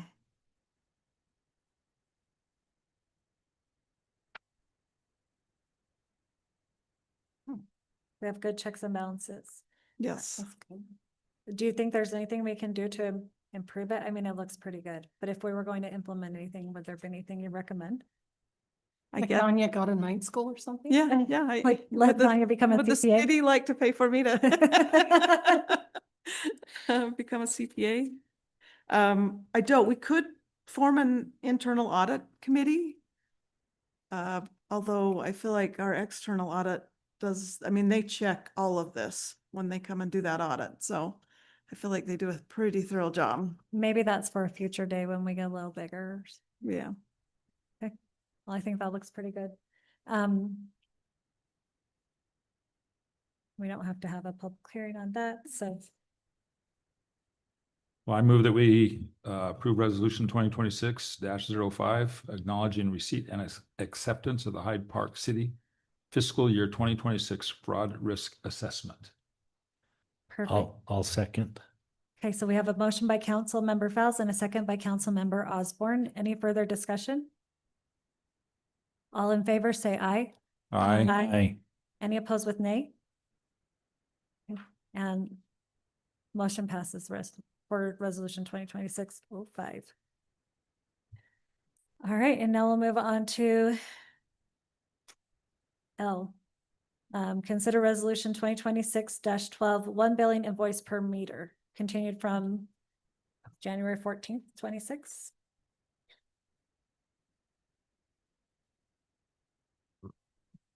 This is the one where the property owner is liable for the bill, is that right? Yes, the utility bill. Yeah, this is the one that we kind of left out there at the last meeting. Basically what it comes down to is our utility clerk is requesting that we just deal with landlords or property owners. We don't deal with tenants directly for utility services.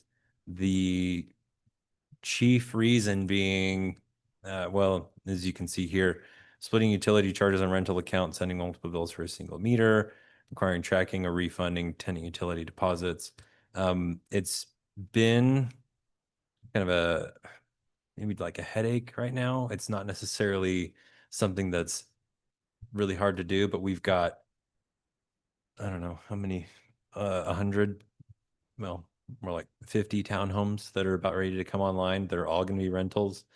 And we've got 1,000 more on the way. And so our utility clerk would really like to get some kind of resolution one way or another from the city right now, so we can start making changes in our system before we start having a lot of rentals coming online. Because most of these fees that we charge are gonna just be kind of the same every month, right? Yeah, So like if somebody's sending a rate for their rental, it's not like it's gonna fluctuate $100 a month from one month to the Really, next. It'll, Is it just the, just the water usage, I think would be the only thing that, because yeah. I think Yeah. I don't think my bills changed as long as I've lived here, because I don't ever exceed, that lowest tier of water. yeah, okay. So I just don't Yeah. love the wording of it, but I understand what Colette is asking, because I've sat and spoken with her about the challenges of some of the I don't know, are they townhomes, apartments that are currently in Hyde Park, where there's 1 meter, but she's billing it out, splitting it and billing every person that lives there on behalf of the landlord, which I don't think is her responsibility. I feel like this is remedying that, right? Mhm. I think there's companies out there that split the building up themselves and do that. I mean, that's Yeah. one of their main functions, so. Services. so I just don't like the idea, because this is blanket whole town, and so if someone's renting a home, we're saying the owner of the home has to be the one responsible for the utility, not the person living in the home. well, no, they're the one that's gonna get the bill. It's gonna show They'll up in be their responsible for mailbox, and then They're responsible for it. I guess, yeah, right. That's the only thing I don't like. If you've got someone renting a single family home, why should they not be responsible for the utility there? Because state law gives a landlord the right to negotiate that. I just don't like that wording. I feel like if you're renting a single family home, you should be able to come in and put your name. I on the think she would utility. be okay with you changing the wording. That's the only thing that I bugs me think- about it. yeah. I get the 1 meter for multiple things, that makes sense. I just don't, that wording bugs me. Which line specifically? are you talking When I read, okay, so I read it earlier. But that kind of changes the whole flavor of this. Cause this saying the property owner or landlord shall be billed. Right, and I guess I have heartburn with that Yeah, I because mean- that's opposed to state law, like. But I get it for the apartments that have 1 meter, that makes sense to say this. I just feel like it's a different use for a single family home. So, yeah, for instance, when Gateway, and by the way, I went on a little tour of one of their apartments yesterday. They look really great. I think it's a great product going on down there. But does that mean that when these rental units, I mean, do we send, or is all the bills just gonna go to the They have management one- company, the developer, Do they have 1 meter for the entire, or are those all individual? they're all individually metered. That's what, see, if those are individually metered, I think that's difficult. It I just, don't know.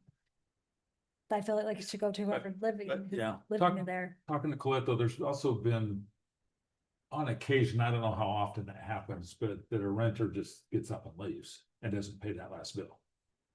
And the more, I mean, probably not a huge issue because our percentage of renters in town is pretty low. But that's going to increase and multiply here shortly. I think we should be able to send them to collections like anybody else. Yeah. There's collection services. Landlord usually has the first and last months. They've got security deposit. Because I mean, the landlords could. Yeah, there's no guarantee that they would use their security deposit to pay the Hyde Park City utility bill.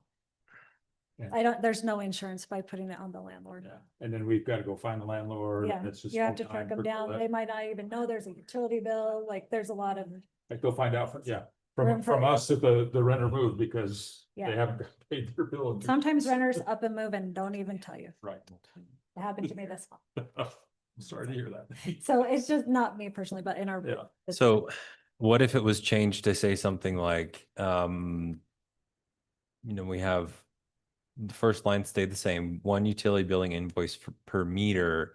But then what if it was specified that, if an individual unit was on an individual meter, that'd be separate. What we'd be looking for is in the case where there's one meter for multiple units. In that case, we would only deal with the landlord. We wouldn't deal with individual tenants if there's only one meter for multiple units. That solves my heartburn with it, I feel like.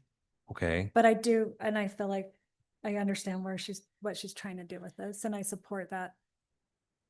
I feel like that And would resolve my heartburn. And right now, that would resolve a lot of the cases we're having currently. But yeah, in the future, and again, nobody's got a crystal ball that's working right now, unfortunately.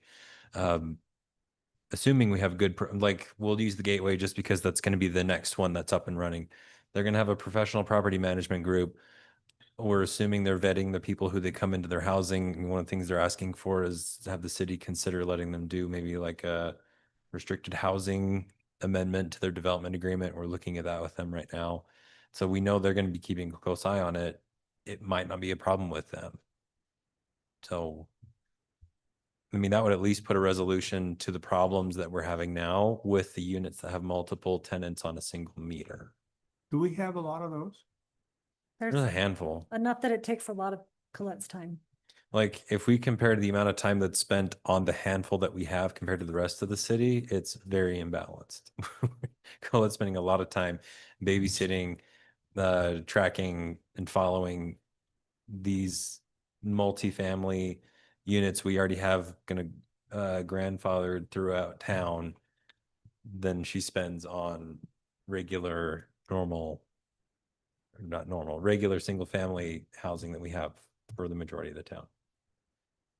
And that, your comment there kind of gets to bullet 5 there, that the policy change eliminates the need for splitting utility charges on rental accounts.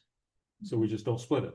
It's gonna go one, and I mean, and I guess the landlord would have to decide which tenant gets it and divides it by 4, or if they get it, but Or it's they not gonna charge- be us. They charge a flat rate and make Yeah, up the difference or Right, whatever you want it's to not do. gonna be the city. It also addresses sending multiple bills for single meter. So it addresses that, and then the requiring tracking or refunding tenant utility deposits, yeah, that's kind of hit and miss, but I think your comment, Tiffany, by not sending it to the landlord wherever they may live, but just it's one bill per Per meter, meter. And that person is accountable. right? And it solves, I think, what the intent of this change is trying to get at. I think so. So in the gateway, if they have individual meters, we'll be sending an individual bill to each of the renters there. Right. Yeah. Like, That yeah, Isn't if a problem, we, is it? not necessarily. So I mean, it's kind of we're going to chase a squirrel for a minute. When the city was first approached with all these multifamily units, there was a huge debate amongst the city staff on, do we do 1 meter for everybody or multiple meters for multiple units? We're still debating it today. But the decision that was made was if it is if it was a townhome unit or single family home, we wanted a meter per unit. If it's an apartment complex, we want 1 meter for the entire complex. And that's how we're operating. Now, when a lot of these get built and they're underway, maybe we'll find out this was a mistake. But for now, that's the direction the city staff have gone, because we feel like that's more, really, it came down to being equitable. If we had to shut off a water meter for, a townhome complex, you don't want to shut off the master meter and then have the entire development without water. Now, conversely, with an apartment complex, you can notify the landlord and they should build in individual shutoffs for each of the units, and then the landlord can take care of it. But we just felt like with a big multifamily townhome development where there's lots of different things happening in there, lots of different ownership situations, we didn't feel like it was great to have 1 single meter for townhome operation. So that's why we're doing it this way. I think it's wise. I think it keeps housing affordable too. If those units that the Jinx are building were all serviced by 1 meter, it would raise the rates of their rent regardless. They wouldn't just, they're not gonna get the bill and just pass along the water bill fee because they're gonna add a management fee and for breaking out their bill. They're gonna have all these fees on top of it that's gonna make housing more expensive. So I feel like this is a wise approach to try and mitigate our issue, but still make it affordable for, it's gonna impact housing in the long run, so.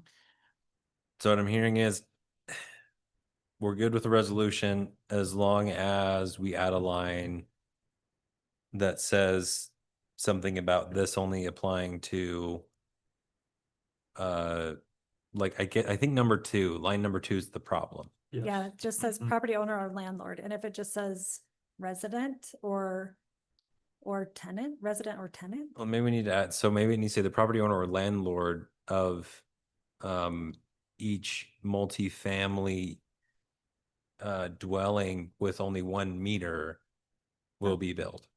That's, Would that fix it? And then maybe we add a new line 3 that says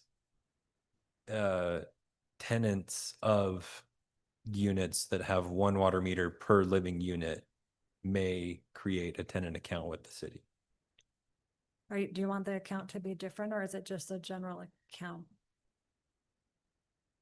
I mean, right now, I think they're all kind of the same. We have a note on them. It's like Call it an account, account. just, I don't know that we even address that. yeah, just let them come in and service their, you get their utility service. I kind of like the change to line 2 and then paragraph 3 is kind of a subset of that. You know, the property owner with multiple units in 1 meter is responsible.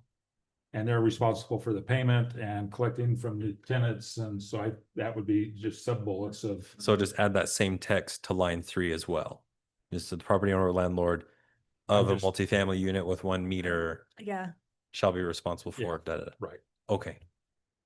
I like, Or just indent, yeah, or just to make it part of the. I think that's a good compromise. I know it's not what we were asking for as a city staff, but I feel like it's a good compromise because it helps eliminate some of the problems we're having now, but also sets it up that in the future we can head off some of the more problematic ones. We'll still have problems with renters in single family or multifamily units. That's not going to go away no matter what we do, but at least this lets us really simplify down the most complicated accounts we have, where you have 1 meter and we're trying to calculate how to split the bill and who does it, and it's just a pain. So thanks for at least giving us that. I think, yeah, it needs to be addressed. So I think that's a good compromise. How do you all feel about that? Well, and it keeps us in line with state law, right? Yeah, we're not taking away anybody's property rights. We're just, Well, to be fair, our previous city attorney said that Said they this approach could. was okay and we weren't necessarily violating state law. I just feel strongly about it, so. I know, but I just want to be clear that We're not- we as city staff did not propose that we break the law. We're not, We never would. not saying that. No one else up here feels strongly about anything, so Can't tell. go for it. All right, so can I make a motion where I'm conducting the meeting? I'll motion that we approve resolution 2026-12 with those amendments that previously mentioned. Which we have noted here for the record. And we can do that, right? We don't have to, we trust you to. I trust Anya and Marcus fully. I can I confirm just want to that, make sure that. I can officially confirm that we the can notes, Yeah, really Approve something that we're not. the notes on the paper do match the wording discussed. okay. I'll second that. Okay, we have a motion by Councilmember Atkinson and a second by Councilmember Brower. Any further discussion? All in favor, say aye. Aye. Any opposed with nay? Okay, motion passes. I have a quick question. With all of the things that are happening, I mean, for example, us as homeowners, do we pay the same? We don't have to pay. We're going to quadruple yours. Just kidding. No, I No, know it's, that, it should but be I the mean- same. So my point is people that are in these townhouses, do they get a break? I mean, do they? So that goes back to the water rate that we looked at last time. We are proposing, right now it's all the same, but in the new water rate, Okay. Colette is proposing that there be a different water rate for people in multifamily units Okay, that would that's give what them I a forgot. little bit of a break. But yeah, we're gonna have her prepare her statement and her rate study information, and we'll re-present that at a future meeting. As far as waste, is that in a big dumpster in some of these places, or they don't have all cans, do they? It depends. I think generally from what I can remember, I'm pretty sure all of our developments here have dumpsters. But I lived in townhome complex in Logan where we all had trash cans and there was a dumpster for recycling. So it's mixed, but I'm pretty sure in the ones that we've approved, they're all dumpsters. I think it's nice that they have dumpsters, but. Yeah. Doesn't, whatever they want to do. All right, now we'll move on to our discussion item. We'll let Dave lead it. Discussion of traffic recommendation priorities. Dave, remind us the Sure. top ones that you wanted to discuss. Yeah, a couple items, and I think we started going down that path earlier.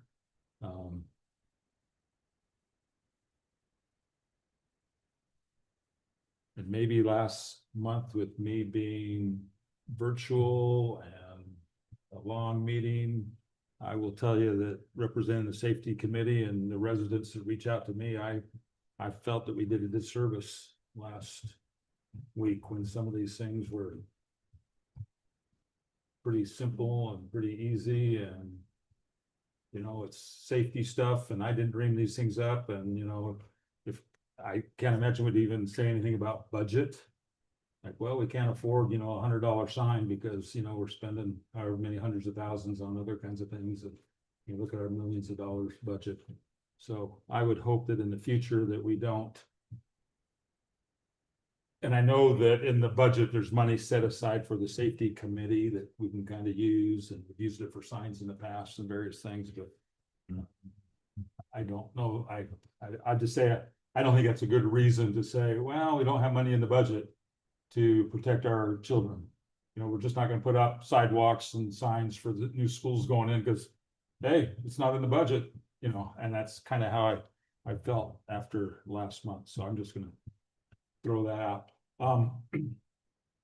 Based on Marcus's comment of having what are we gonna call it, the standard operating procedures, the charter, that was something the mayor came to the committee with months ago and proposed that. We thought that's a great idea. Let's get this kind of in writing.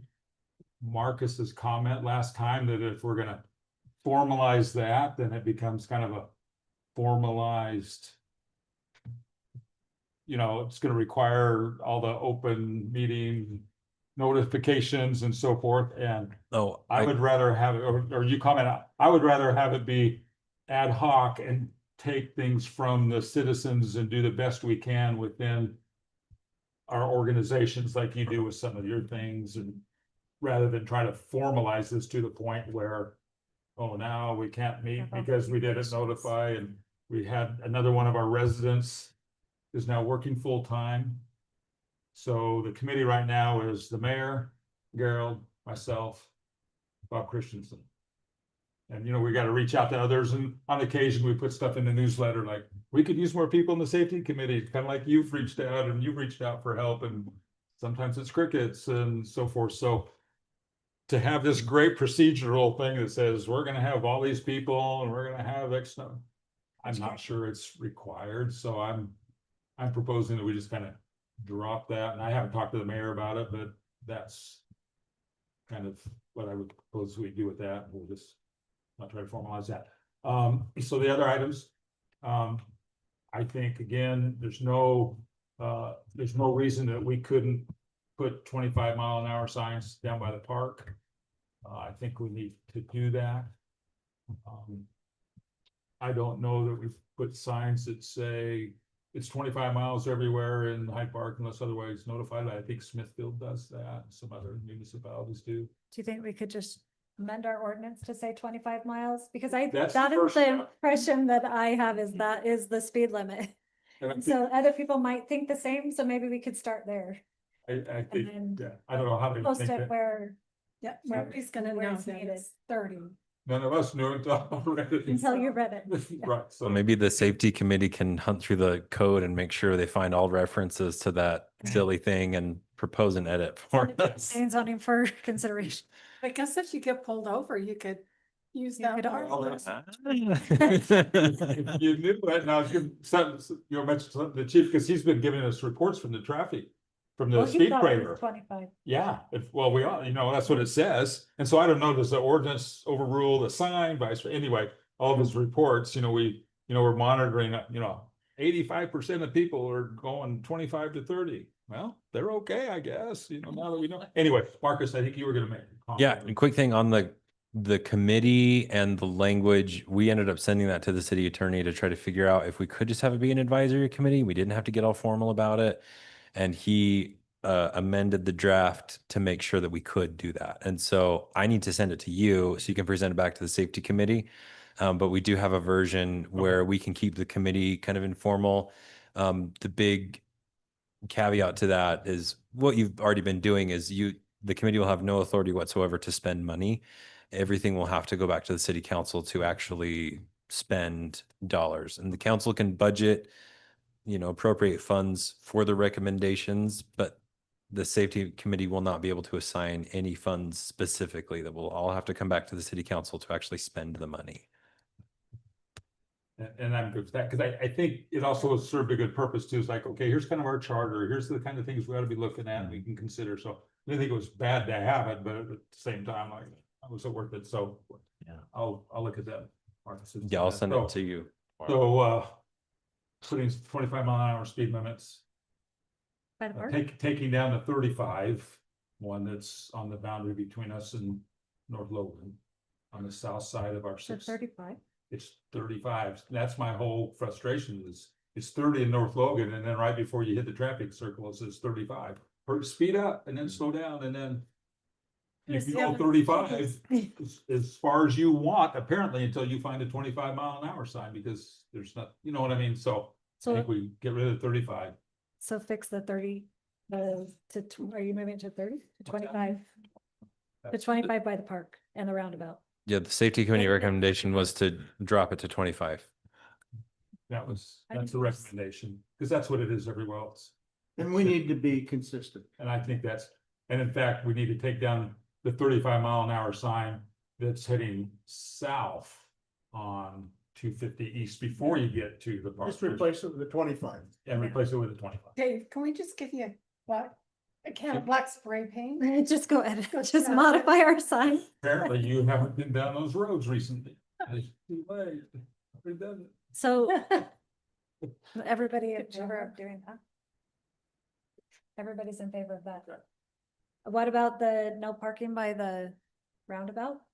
No part, that to me, again, we had this Feels like conversation it's a now. Big deal. Again, I'm not dreaming these things I up. People know. are coming to us, and coming to other residents and saying, that's really dangerous down there, and people are flying by the park and people are parking there and they just park closer and closer to the intersection. Can I tell you, the other day I was coming into town and this lady was unloading her kids out of her minivan and she was in the minivan and the toddler's like wandering into the street and a car's coming and nobody is looking.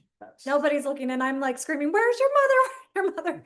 And it's dangerous. So I'd rather see them not park there Right. for reasons like that, for soccer balls rolling into the road. Kind of thing we did Out of the car. down here. We start by putting, and I have to do the research and I can get with Marcus and Brett, but it would be, no parking between these signs, and you have a couple of them, between the roundabout and up to where the parking lot is along that whole side. But with that means there's less parking available. So That's right. at some point, if we think we should overflow, Ban that. our current for parking, safety. and I talked to the mayor and he said, well, we could just move those mounds of dirt where the parking is on the north side there and just, Maybe that can be part of our park master plan, I- if we add parking to our, park, yes. I right? mean, That would be considered. I'm thinking about, yeah, absolutely. I think it's needed. But, Well- right, and that could just be overflow parking here. Mayor said, yeah, we just kind of, The pump track was never Officially adopted. how do I say it? Yeah, it was never adopted on a formal like master plan of the park. So if And the it's not city even- council wanted to bulldoze it. We could bulldoze it. You just I will just tell say the you- word. In North Logan, just east of the turf fields they have in their park. They now have the parking lot paved, but initially they just were kind of road base, you know, and just, you know, and it was that way for a few years. I think that's good. Cause I absolutely think that that park needs more parking. Yeah. And if the study comes back recommending otherwise, I'm just gonna, Then they won't know Well, what they're I doing. vote we overrule it. We've had people asking for more soccer fields down there for years. One of the things the mayor has thrown out to us as city staff is maybe we get rid of the pump track, do additional parking, and then put grass in the rest of it to create a smaller soccer field. There's lots of options. We've kind of put a pause on anything, proposing anything. As you know, we've had a lot of stuff happening in the parks, a lot of work to be done. But that's something that we have been looking at for a while. We just never put together numbers or did like a cost estimate. But yeah, there wasn't like a master plan for that section of the park. So if you want to get rid of the pump track and replace it with something else, you just Place say all the word. that dirt. We could find one. Is there room right now to even to extend off the parking lot currently lit with like road base like Gerald's proposing? Yeah, Some dirt needs to be moved. We'd have to Yeah. move some dirt. Yeah, but I could go out with Brett and kind of walk around and with Jed, and we could mark some things out, do some measurements. I mean, we could do it. It's kind of set up that we could do an addition to the parking relatively easily. Yeah, if we're talking about doing asphalt and it's a whole curb and other- gutter, we're gonna have to No, I wait. I think we wait, Um, certainly we wait on that, but to move some dirt and put in Put some road base, because then it might remedy the few spaces you're losing in front of the park and give people a Yeah. place off. And of- it Okay, well, provides a solution, so when they, Yeah. where we're supposed to park. Right here So- on the road base. And the, so we. the last piece of food for thought. There are some people who use that bike track. You will hear from them if we take it out. So we're happy to do it. We're happy to bring you back some measurements and a proposal, but there's a very vocal group who really like that dirt, who will be upset if we take it out. Motorcycles on there or bikes, is it? Both. My We see- research says that's not really a pump track. Yeah, no, we it's- definitely see more motorized vehicles on it, and the PD has a really hard time kicking kids out because we don't have signage or anything. Well, we have one sign that people pull out and hide so that the police But can't. it's more kick the them off. smoothness and the banks and this and that. You know, it's not for your 6 or 8 year old on his bike out there to ride. I mean. But I would say we have the wide path so children could bike through the park. And for the mountain bikers, we're working on a mountain bike Right. trail up the canyon. And there's still a lot of dirt mounds out there, you know, not calling it a pump, there's dirt mounds out there, even if you moved 50 feet or whatever it is, 60 feet for parking, there's still a lot of dirt out there. By the way, Nibley is having their grand opening of their bike park Mm. down at the Visionary, whatever development, I don't remember, on Monday, I think it's 6 o'clock, if anybody's interested in Their mayor happens to be a really big biker. that. Make the They difference. use a lot of grant money to do that. It looks pretty nice. I might hit them. So I would say maybe we get some, I don't know. I was gonna say perhaps we create additional parking before we say no parking along the street, but at the same time, I'm thinking that's one of the most dangerous places in town right now is people parking between the roundabout, you know, and that parking lot. So I don't know. I just like to say no parking and then we'll work on the solution. Put some no parking signs up now. I don't know, that's my opinion. I'm but- okay with that. I know I'm not on the council, but Dawn, give us your opinion. no, I just think several times I've driven by there and they're parked out on the road and there's parking inside that they exactly. haven't used. Yes. So I don't, Exactly. It's just much easier to park there, walk across the sidewalk with your chairs and just sit right there on the side of the field than to. So maybe we need a fence like they put up down here.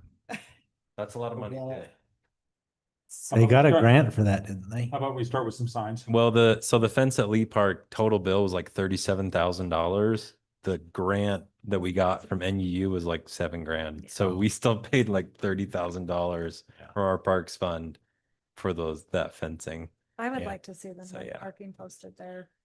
Yeah, sooner than later. And let's make more additional parking than we think we need.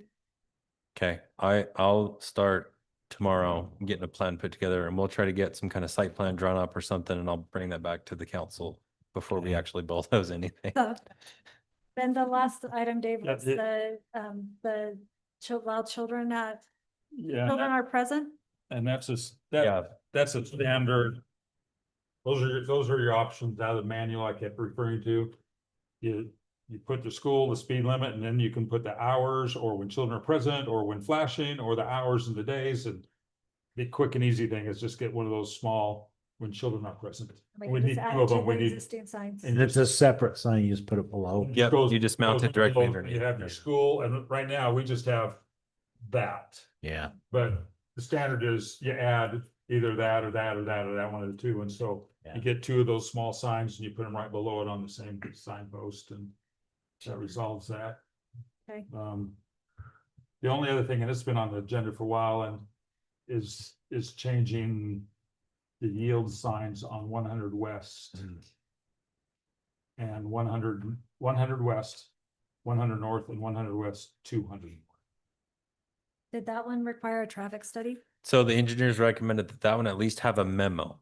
They Yes. don't say, they didn't say it needed a full-on traffic counts, traffic study, but they said that the city would be protecting ourselves from liability if we had some sort of formal document from Sunrise doing a high-level analysis of switching from yield to stop and what impact that would have. And what does it charge us to have a memo written? Well, they said it would be up to like 4 hours of staff time, their engineers, if it's like an intern working on it, and then if it's a PE signing off, you're, 400 to $600 Per road or total? Person memo. or memo, so for the intersection. we're We having- bought a lot of red cars and trucks for those guys, haven't we? Yeah, we Yeah. have. Seems like it, and you see them everywhere. Their new ones are white though, so. If the city will pay for the stop signs, I will pay for the memo. I don't think that you need to. I think that's I mean, generous on your behalf, but I think it's the city's responsibility. well, it is, but Yeah.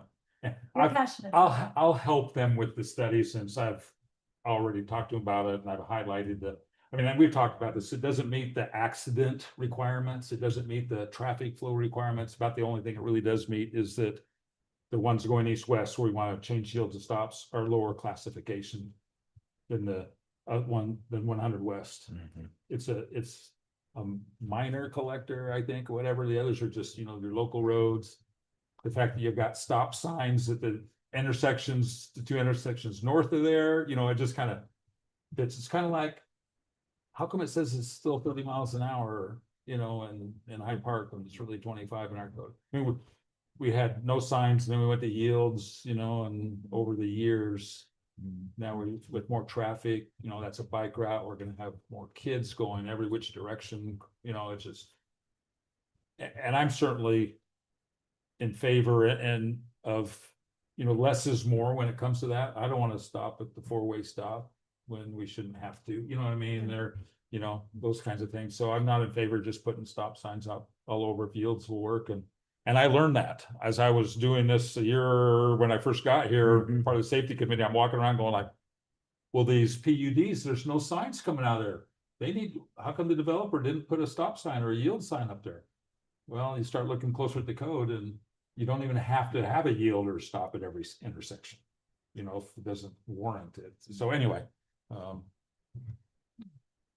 Yeah, I think, Dave, I think when you weren't here, our conversation, if I remember correctly, we were just kind of looking at, does Sunrise need to check these things? And maybe we grouped everything in and we could have got some other things going sooner, but I think that was kind of what happened. Is that what you're talking about? Yeah. Okay. So next Tuesday, we have a regularly scheduled update meeting with Sunrise to go over all the projects and things they're working on. Dave will attend those a lot of the times. So we'll bring up that we want them to do a memo at that meeting. And if you'll attend next week, Dave, you can help remind me and we'll get that underway. Do you think a faster method would be Dave goes to those meetings when we have a group of things we want done And they can just maybe check off these we won't need to do, and maybe this one we'll do a high level look, or, I mean, would that help us Yeah. get it done quicker? It might. I sometimes will just talk offline with these guys. Okay. You know, I just, we're sitting there waiting for someone else to show up and so, hey, Josh, got a question about, and that's kind of almost how we started conversations about, Yeah, 4th East and 450 North and the 700 East and some of Right. those four-way stop kinds of things that we just kind of started talking about informally and some of the requirements and such. And frankly, not too many people have come to the safety committee about things recently. And I mean, so when no one comes to us, we didn't have one this month. Because well, all the stuff that we've been talking about for months, we're still kind of waiting for city council action. No sense in adding more. And in fact, right now, I don't have, anything that anybody's brought to me or that I even need to have a safety committee meeting for. So anyway, that's kind of where we are on that committee. We didn't meet this month because of that. maybe I'll just bring up, so down here in the, off of 200 West in that Cove subdivision, the retirement one. I pushed to get a stop sign put in there because somebody's granddaughter came to visit there, and she was a young driver, and she just drove out there with the, there's no stop sign, so. Yeah. See, that's, So anyway, and I think as I read the manuals, I mean, it's a young driver just hasn't learned that, learned the Yeah. hard way in this case, but yeah, that anytime you hit an intersection, it behooves the driver to, make sure the intersection is clear. Right, yeah. And that, yeah, yeah. can be a challenge. Mm.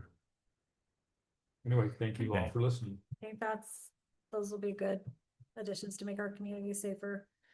All right, Do you want a yes. motion that we adjourn? Are you ready, Stephanie? I want an update from Stephanie on what we can do to help you. Well, I am going to have assignments for each of you. Probably more so than last year. One problem that we've received feedback from is the barrel train car. In the past, we have not charged for that, and what happens is kids that are not supervised will come and ambush the train. So people waiting in line don't get a seat, but the kids ambush the train and jump on. And so we've got to make a queue so that people are waiting, and we're going to charge one ticket so that we can kind of alleviate that problem also. But I do need somebody there for the whole time the train is running to kind of corral the chaos.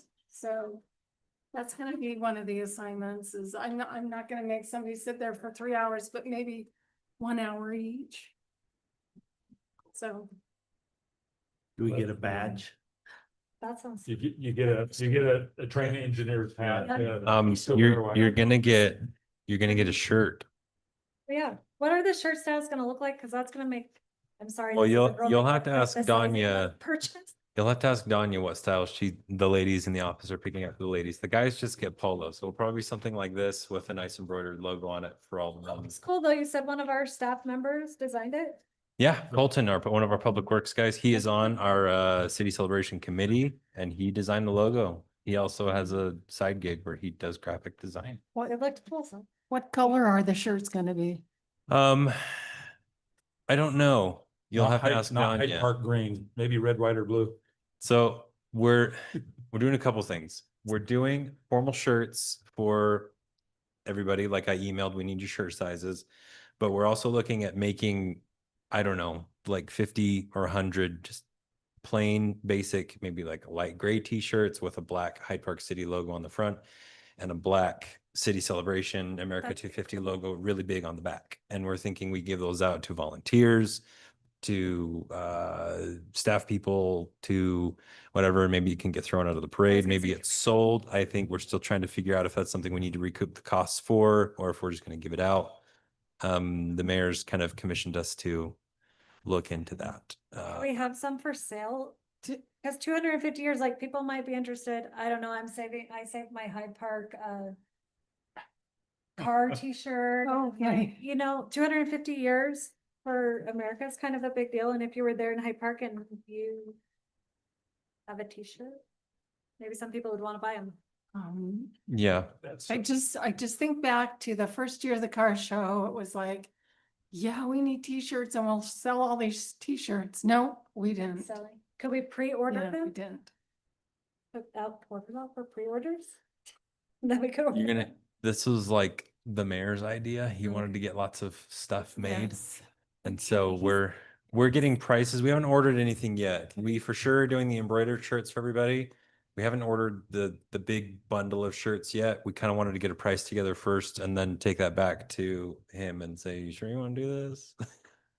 And also I neglected to set another committee meeting for this month. So maybe you can just tell me if you want to have another committee meeting or if we're set. So Yes, we'll talk. Also, remember when we're selecting the color that July is very hot. yes. Blue is not a great color, red is not a great color, something. Yeah, for the, we're looking at, White is a good color for July. yeah, that's a good point Yeah. for the embroidered shirts. For the mass produced one, we're thinking like a light gray.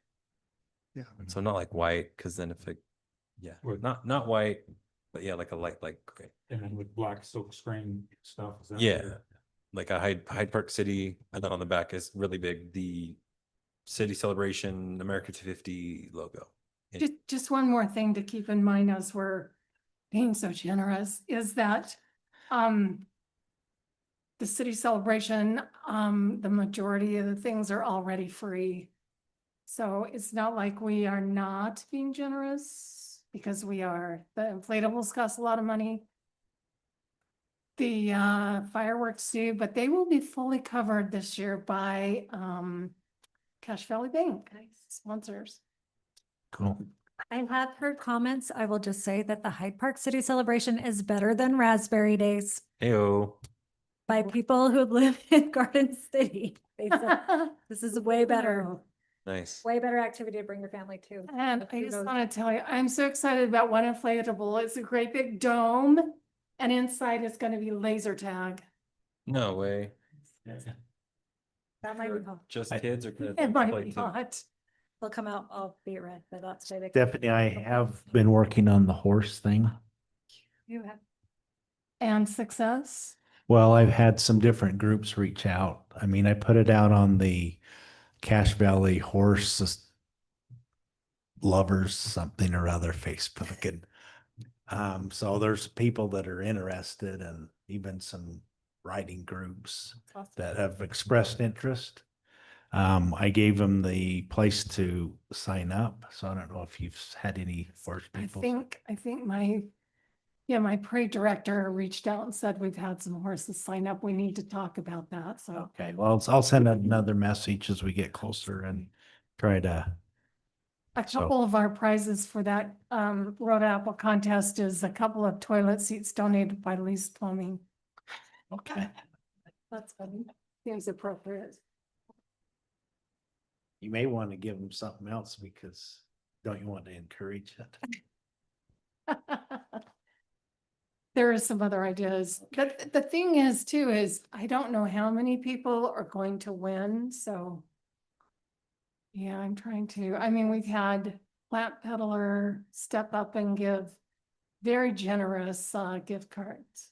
Yeah, Yeah, like $75. yeah, okay. Um, Well, Anyway, we'll make some prizes and our Road Apple Queen judge, AKA Melissa Jacobson, in her big pink formal and high heels and her banner will be the ultimate judge of that. So we can kind of control it that way. Just make sure the horses have a lot for breakfast. yeah, for sure. It'll be fun and hopefully we'll have some winners this year. I just love it. A couple years ago, there was a little boy and the horse pooped right in his circle and he was jumping up and down saying, I won, I won, I won. And everybody was clapping and cheering. So we've got a winner going on here. People love this. And it's gonna be the traditional parade route down Center Street Yes. this year. We'll do center. Yeah, no construction this year. That'll be nice. Yay. Yes, that too. But the other thing is, I might not have let you in on this. The church is not allowing any selling on church property. Therefore, the vendors and our booths have to be in the parking strip. And so they will be located on the west side. We're gonna close Main Street. And so maybe it'll work out better, I don't know, but it'll all be configured a little differently and maybe it'll be better. It'll feel like a street fair kind of, Yeah. and then you'll have your activities. on the wall. Activities from, Yeah. just. So will, Yeah. the youth council will be able to be in the shade. I've got Zoo Talk coming, they'll be able to be in the shade. Nice. I've got the sand truck coming, it'll be able to park in the shade. So, That'll be good. So anything for sale will be on Main Street or the parking strip along there, and other Yes. activities will be in wherever. assuming, and don't tell me differently if this is not true. I'm assuming that we own, the city owns from the road to the sidewalk, so that's where I'm gonna have the vendor trucks and the booths. They'll be out in the sun. Nothing I can do. Marcus is gonna look it up on the parcel viewer. I'm pretty sure you're right.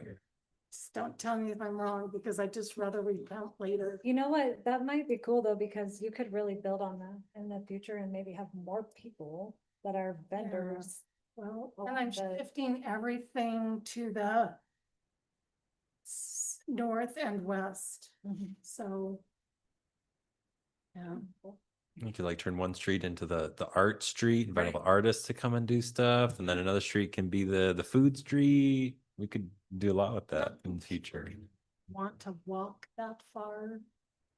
You might be It's surprised. July, I don't know. You might be So hot. surprised. Someday we might be big enough that people won't mind walking that Yeah. far, because there's a lot A to see, a lot to do. But the booths that are just there for information, sharing this or that, selling anything can still be in the parking lot. Like if, That's true. if Healthy Hyde Yeah. Park wanted to have a booth just to inform people about every kid outdoor and get your kids outdoor and do these adventures, they could be in the park. Mhm. Because when it's, That's right.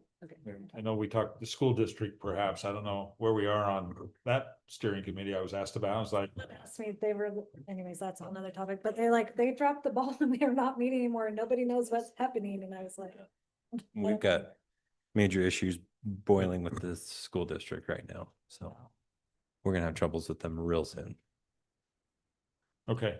Danya, can I ask you a quick question before I forget? If a business from Hyde Park wants a booth, do we charge them? It's a business located in Hyde Park.